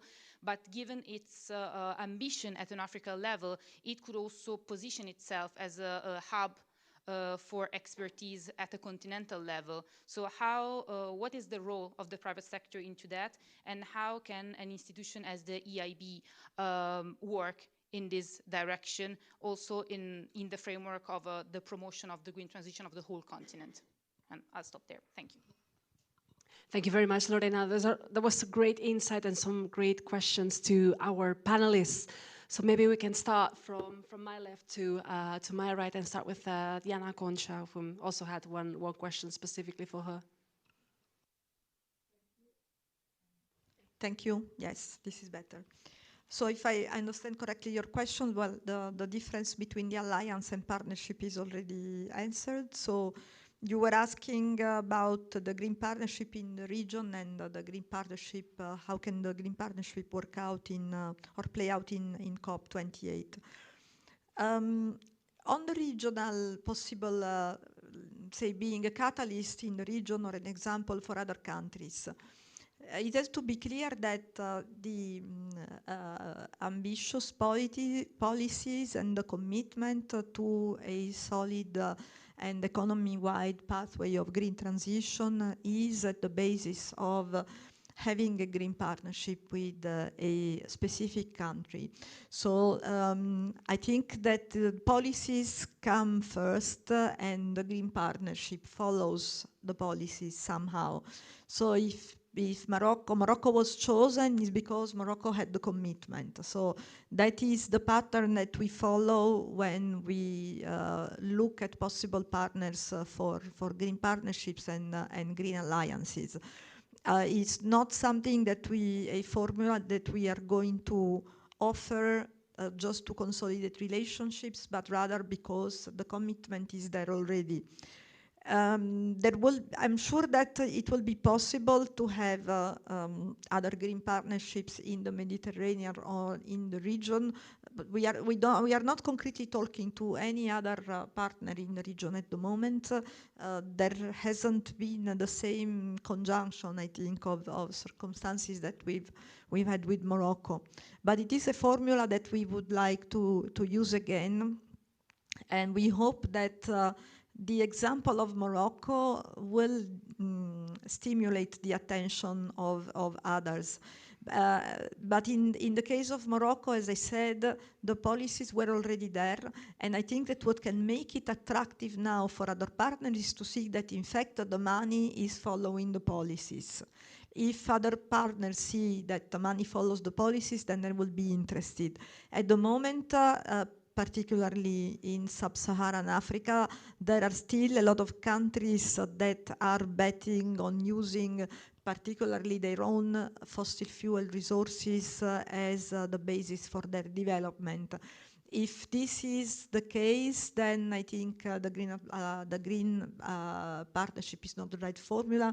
You will also know that we have different kinds of partnership with two countries in Africa, with Senegal and with South Africa. We have the JETP, the Just Energy Transition Partnership, which is more focused on favoring the energy transition from fossils to renewables. And it is a kind of partnership that we normally not only the European Union, but in a G7 context, we offer to countries that have energy sources very heavily influenced by coal, dominated by coal, and that want to move to renewable energy. So it's a bit different. Just to say that the Green Partnership is not the only formula that we can have to cooperate with different countries. How that will play out in COP28, not directly, but we hope, and I'm looking to the Moroccan friends present here, we hope that we will have a good collaboration in Dubai. There has been a very good meeting this morning between your minister and my new commissioner, Wopke Hoekstra. I think they see eye to eye on a lot of things, and I hope that Morocco can join a group of countries that want to show a strong result in terms of climate mitigation, in terms of the commitments that we're going to take in the framework of the global stocktake for the future, in the future in the coming years, that the global stocktake puts us on a pathway of solid mitigation action. And on our side, there will be the support to have a strong commitment also on adaptation and on finance. I think that on this basis, we can work together with Morocco, and we hope that Morocco will use their outreach to different parts of the world and to different countries to make sure that multilateral cooperation comes out of COP28 reinforced. Thank you very much, Ms. Aconcha. Now, Mr. Hamadoun. Thank you, Madam Lorena Stella Martini, on your excellent feedback. I was about to answer the triangular cooperation question first, but since we're talking about partnership a lot, I'll start with that. For me, a partnership, as in our private life, is about balance. It's about treating your partner as you would treat any other person. And I don't think this is a word that we take lightly. So partnership, for us, bears certain amounts of responsibility. If we're talking about green hydrogen, the reality of what's going on today is that while we're having this conversation here in Brussels on green partnerships and green hydrogen and how we can help the EU attain its Repower EU objectives. At the same time, there's a conversation about how you subsidize green hydrogen production on European soil. So how do you compute that with the objective of importing unsubsidized green hydrogen from countries that are not in the EU? Morocco never had any sort of abundant social resources. We don't have oil, we don't have much gas, but we stepped on this green hydrogen industry because we have great wind, right? So for once, we have this resource that we will use to decarbonize competitively our country and do our part for the Paris Agreement, but also again to help our European friends to do their part for the Paris Agreement. But if there is a discrimination between the green hydrogen that is produced on European soil and the one that is produced by us, where we're taking all the risks, then it becomes harder for us to sign these off-takes agreements and for you to reach the $10 million objective. For instance, just to simplify, if the LCOH in Europe, or the cost of hydrogen per kilo is $8, right? And you subsidize it at $5, and my cost in Morocco is $4, right? Which is already a very good price because we have great wind. We talked about that. Where do you think these off-takes will be signed? Do you think the German industry will buy my hydrogen or will buy the subsidized hydrogen on European soil? All right. So I will not be able to sell my hydrogen even if I took the industrial risk. So we're having this conversation about partnerships, but any advantage, in my view, that is granted to European producers on European soil should be granted to your friends as well. Because for me, this is what a partnership is. So we have to enlarge the definition of what a partnership is. And if Morocco is in the perimeter of Europe, and then should benefit of, and this will benefit to all of us. I will add that the green hydrogen market is soon becoming as large as the oil market.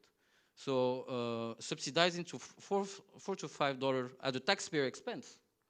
I mean, I don't think this is a viable model for Europe. So if we're going to talk about partnerships, then extend to us the same advantage that you will extend to European producers. And this is not just on green hydrogen, it's also on the applications of green hydrogen, because we've been talking about methanol and eSAFs, and right.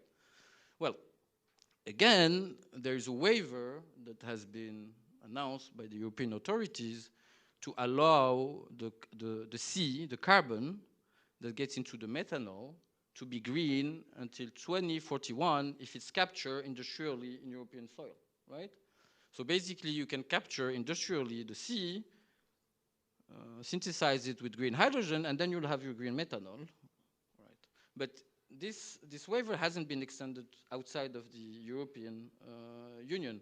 So for instance, if I capture my sea from a steel making unit and then blend it with my green hydrogen, my methanol will not be green, so I cannot sell it to European markets. So again, we're talking about partnerships, but this doesn't sound like a partnership to me. So that's the first point. Number two, the Africa and sub-Saharan Africa, and yes, triangular cooperation. I think this is a great question because obviously our area of influence is in Morocco is Africa, but what is for me the promise of Africa? And the promise of Africa is green industrialization, is the green industry.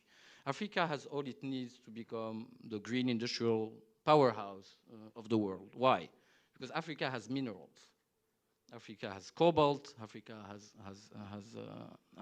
iron ore, and if you combine this to the wind and the green resources of Africa, but also the hydropower in Africa and also the PV of Africa, then you can start to make green industry. You cannot reach your objectives within the Paris Agreement if you do not abate the steel making industry. This will not happen. Same thing for cement. Cement and steel making have the highest carbon intensity in the industry. What is the only way to do green steel is to do DRIs, right? So for DRI, you basically need iron ore, which we have plenty. which there is plenty in Mauritania, for instance, and combine it with wind resources of Morocco. Manganese, cobalt that gets into batteries that are powered by green electricity. So that's why I was talking about an industrial affirmation of Africa rather than an energy transition, because this is, I do believe this is the future of our continent. Thank you very much, Mr. Hamadoun. And then, Mr. Rapay, there was a question also addressed to you. Yes, indeed. I will pick up the question, and thank you very much for the excellent questions. Likewise, during the first panel. On the private sector involvement, on the transition, and potentially also the regional dimension. I will not focus necessarily on the, let's say, the large projects, which we talked about a lot during today, but maybe on smaller companies which needs to participate to the transition. And basically, well, to participate in the transition, there is a need, of course, to have a robust regulatory framework, potentially imposed by trading partners. You have a need to make sure that these companies are, let's say, cognizant and can be accompanied to do this transition, which is maybe not that easy for smaller businesses. And then you need to mobilize the financing from commercial banks, from investors, and this let's say, financiers needs to be ready to support this type of investment. So let me explain one program that we have developed in Morocco and how there is, in a way, a regional dimension. We developed a program, it was mentioned by our Vice President, Trade and Competitiveness Program, which was to support the export-oriented value chains and precisely to enable businesses to green their activities to be better equipped for exports. And when I say greening, I mean, yes, in terms of renewable energy, in terms of water use, in terms of circular economy. I personally visited a textile manufacturing plants near Tanger last year. Interestingly, they adopted norms which were going well beyond the necessary standards, simply because to sell to the best clothing fashion companies, they had to be, with very demanding norms in terms of let's say, circular economy, water use, etc.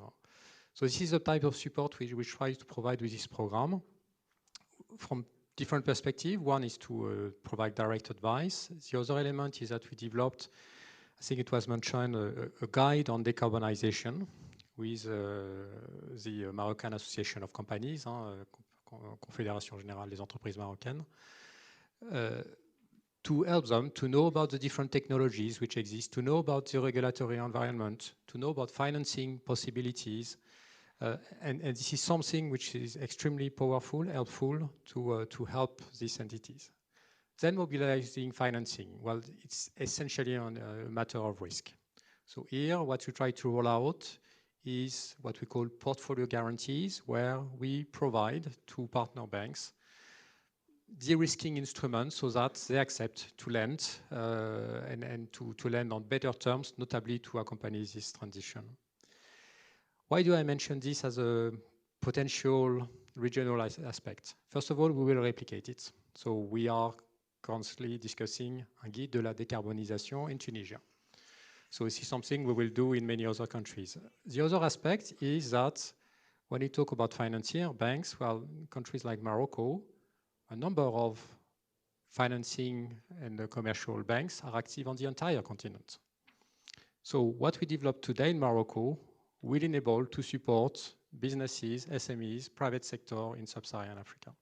So I think from this perspective, yes, there is a powerful element to foster also the contribution involvement of private sector in the transition. Thank you very much, Mr. Rapay. Now, before we wrap up the panel, because we are running out of time, that went by really, really fast. There was a comment by Mr. Hamadoun on the question of the subsidizing the production of green hydrogen, for instance, in Europe and the potential impact in such partnerships. So I don't know if Mr. Concha would want to briefly respond to that. Thank you. Just very briefly, the idea is that the demand for hydrogen will grow so much that there will be space for everybody. It is not the first time that I hear this comment, I have to say, because we have heard it before, and we are aware. I think that there will be market for your products.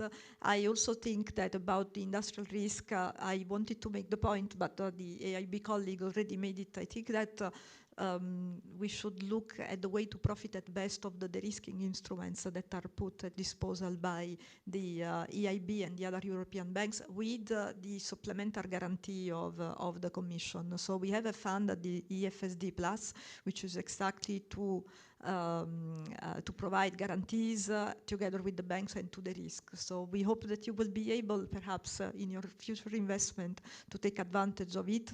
And I also like very much the point of that you made about not the transition, but how did you call it, the industrialization, but you used another term, industrial affirmation, because indeed we don't want to have the Southern Mediterranean and Africa as exporters of raw material or of hydrogen for that matter. We want to have industrial value chains which are shared and which are resilient. I have worked with Africa for mostly sub-Saharan, not so much with the Southern Mediterranean, but I've worked with Africa for many, many years in my previous career, which was of a trade negotiator. And I think that now, with the energy transition, with decarbonization, we really have an opportunity for the industrialization of Africa.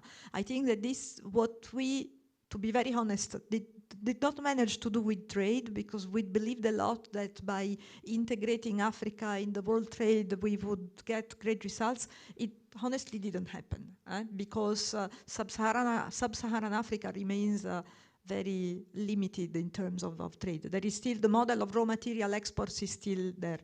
But I think that with the transition and with the industrial affirmation, how to call it, perhaps there is the occasion to change this model. And we in the European Union, together with our bank, we want to be part of it, and I'm confident that this will happen. Then with this message, I would like to bring back in Lorena Stella Martini on what is your main takeaway on this session? I think that the words that Mr. Concha was saying right now, and who was quoting also Mr. Hamedoun, are the main takeaways that we can bring back home tonight from this panel. So the fact that we are not only talking about energy transition, we are talking about green industrialization, let's say, and as we were saying in the panel before, we are not just talking about decarbonization, we are talking about modernization.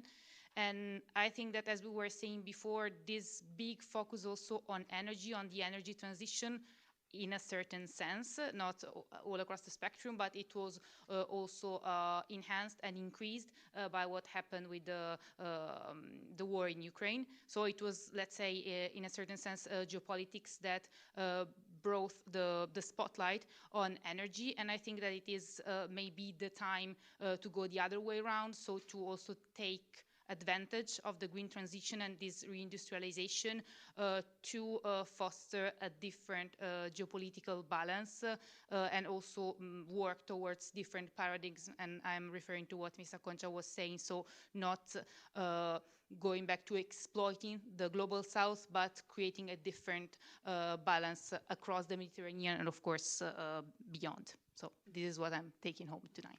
Thank you. Thank you very much, Lorena, and thank you very much to all the speakers that have joined us in this session. As I mentioned, it's gone by really fast, and a lot still of questions that could have been discussing, but hopefully this will be not the only forum that we have to discuss this important issue. So if I can ask for a big round of applause to all the speakers that have joined us in this.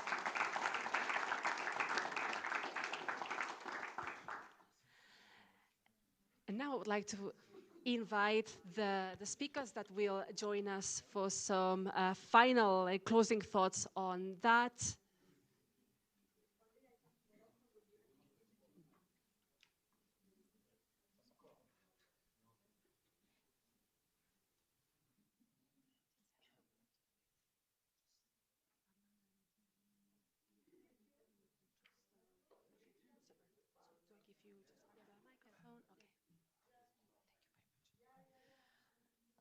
So just to close the event of today, I want to thank everyone for joining us and for remaining with us. It's Friday afternoon, so it's even more appreciated. I think we had an extremely insightful discussion. We went from the policy and politics really on the ground on very concrete initiatives, and I hope this will be just the first of many other events. And I would like to give the floor to the colleagues from the mission of the Kingdom of Morocco. Sorry, first to Antoine from the EMED, which has been our partner in the organization of this event.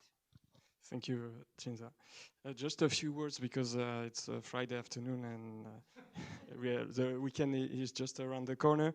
But first I would like to convey my gratitude to CEPS and to the Moroccan mission, to the EU and NATO for the great cooperation that we have. On such an important topic for us, European Institute of the Mediterranean, I would like to thank also the speakers. I think they were very high-level contributions throughout this afternoon, and also the attendees. I know it's difficult to mobilize on Friday afternoon, but I think it was worth your time. The Green Partnership is not meant to remain words on papers, and we have seen all the days that there are many opportunities, many things happening, but we need to scale up, and time is for implementation.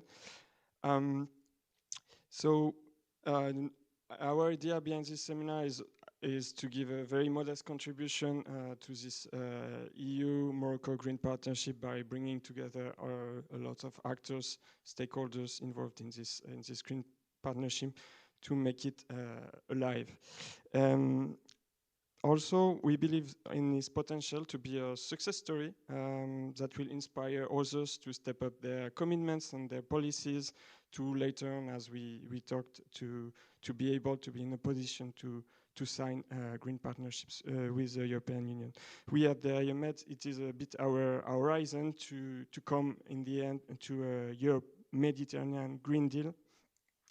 It is a difficult task given the current context, but at the time of multiple crises and conflicts in the region and the EU neighborhood, not only the eastern neighborhood, now also in the southern,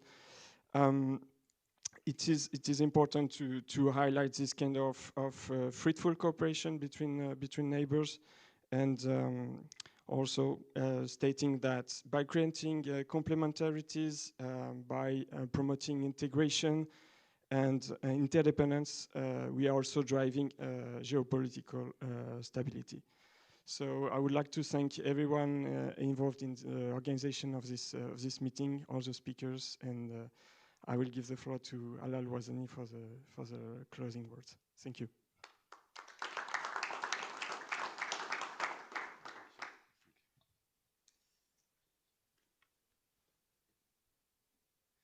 Well, what time is it? Still some minutes before we end this very nice gathering. Well, thank you. First, I would like to say, well, before going to the thanks and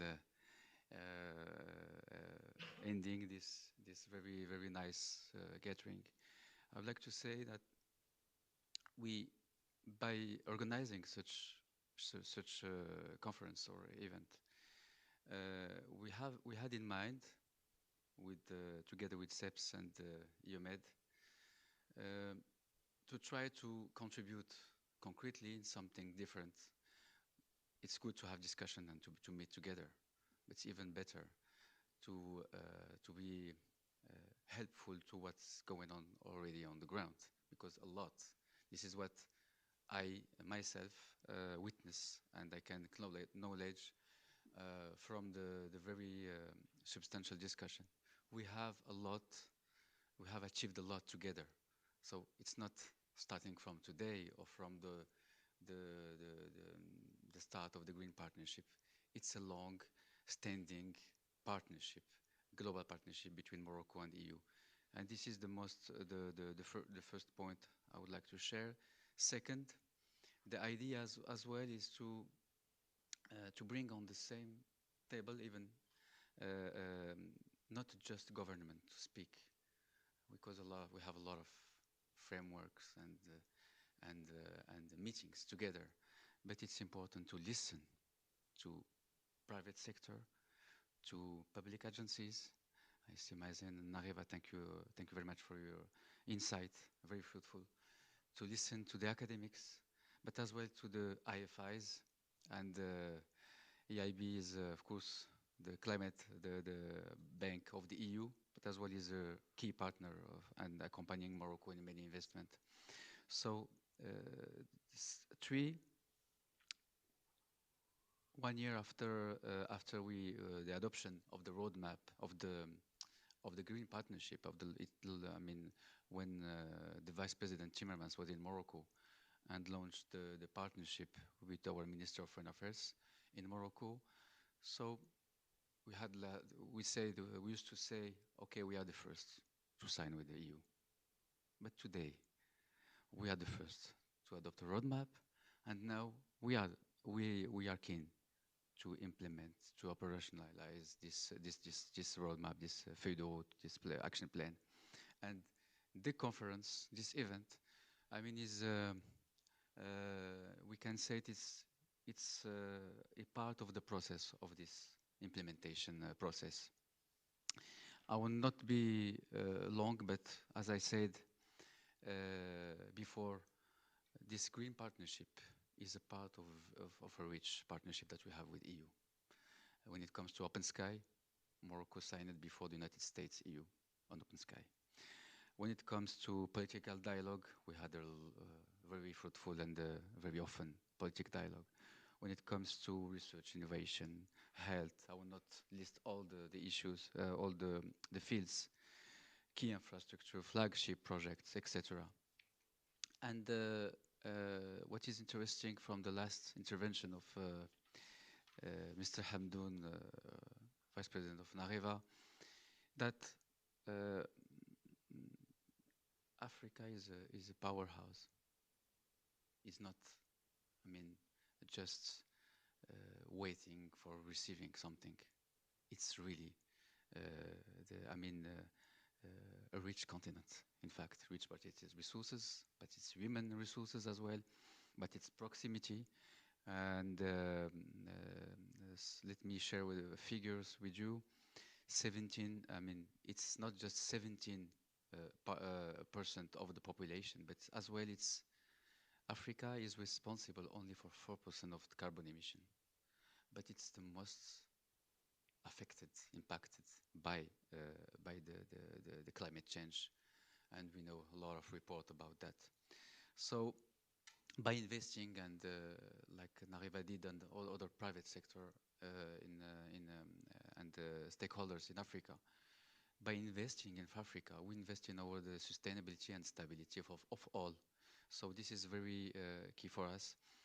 I will end by this very positive, as the minister said before, the 2030 World Cup. Of course, we have the African, let's say, the African Cup next year, 2025, and in 2030 we have the World Cup. It's not, just something it's for us. It's let's say it's an initiative that will draw up and will contribute to build and to say that, let's say, the sport can be economically important and key to support socially as well, important, and psychologically as well. We have a lot of young people. They like to have dreams. They like to be involved in such process, and it's good to have this very important gathering in 2030. To end by a very positive word again. Thank you all for supporting us, I mean, for until for this Friday afternoon. Thank you for all the stakeholders, and thank you for the speakers, and as well for SEPS for being managing from A to Z all the preparation of this event. It's not the end of the story, but it's the beginning of other successful. And thank you for the team here from our mission. They worked hardly, nights and days and weekends, so they lose some weight, but it's fine. You will survive. So thank you very much all, and we hope that we'll keep in touch in the next weeks. Thank you very much.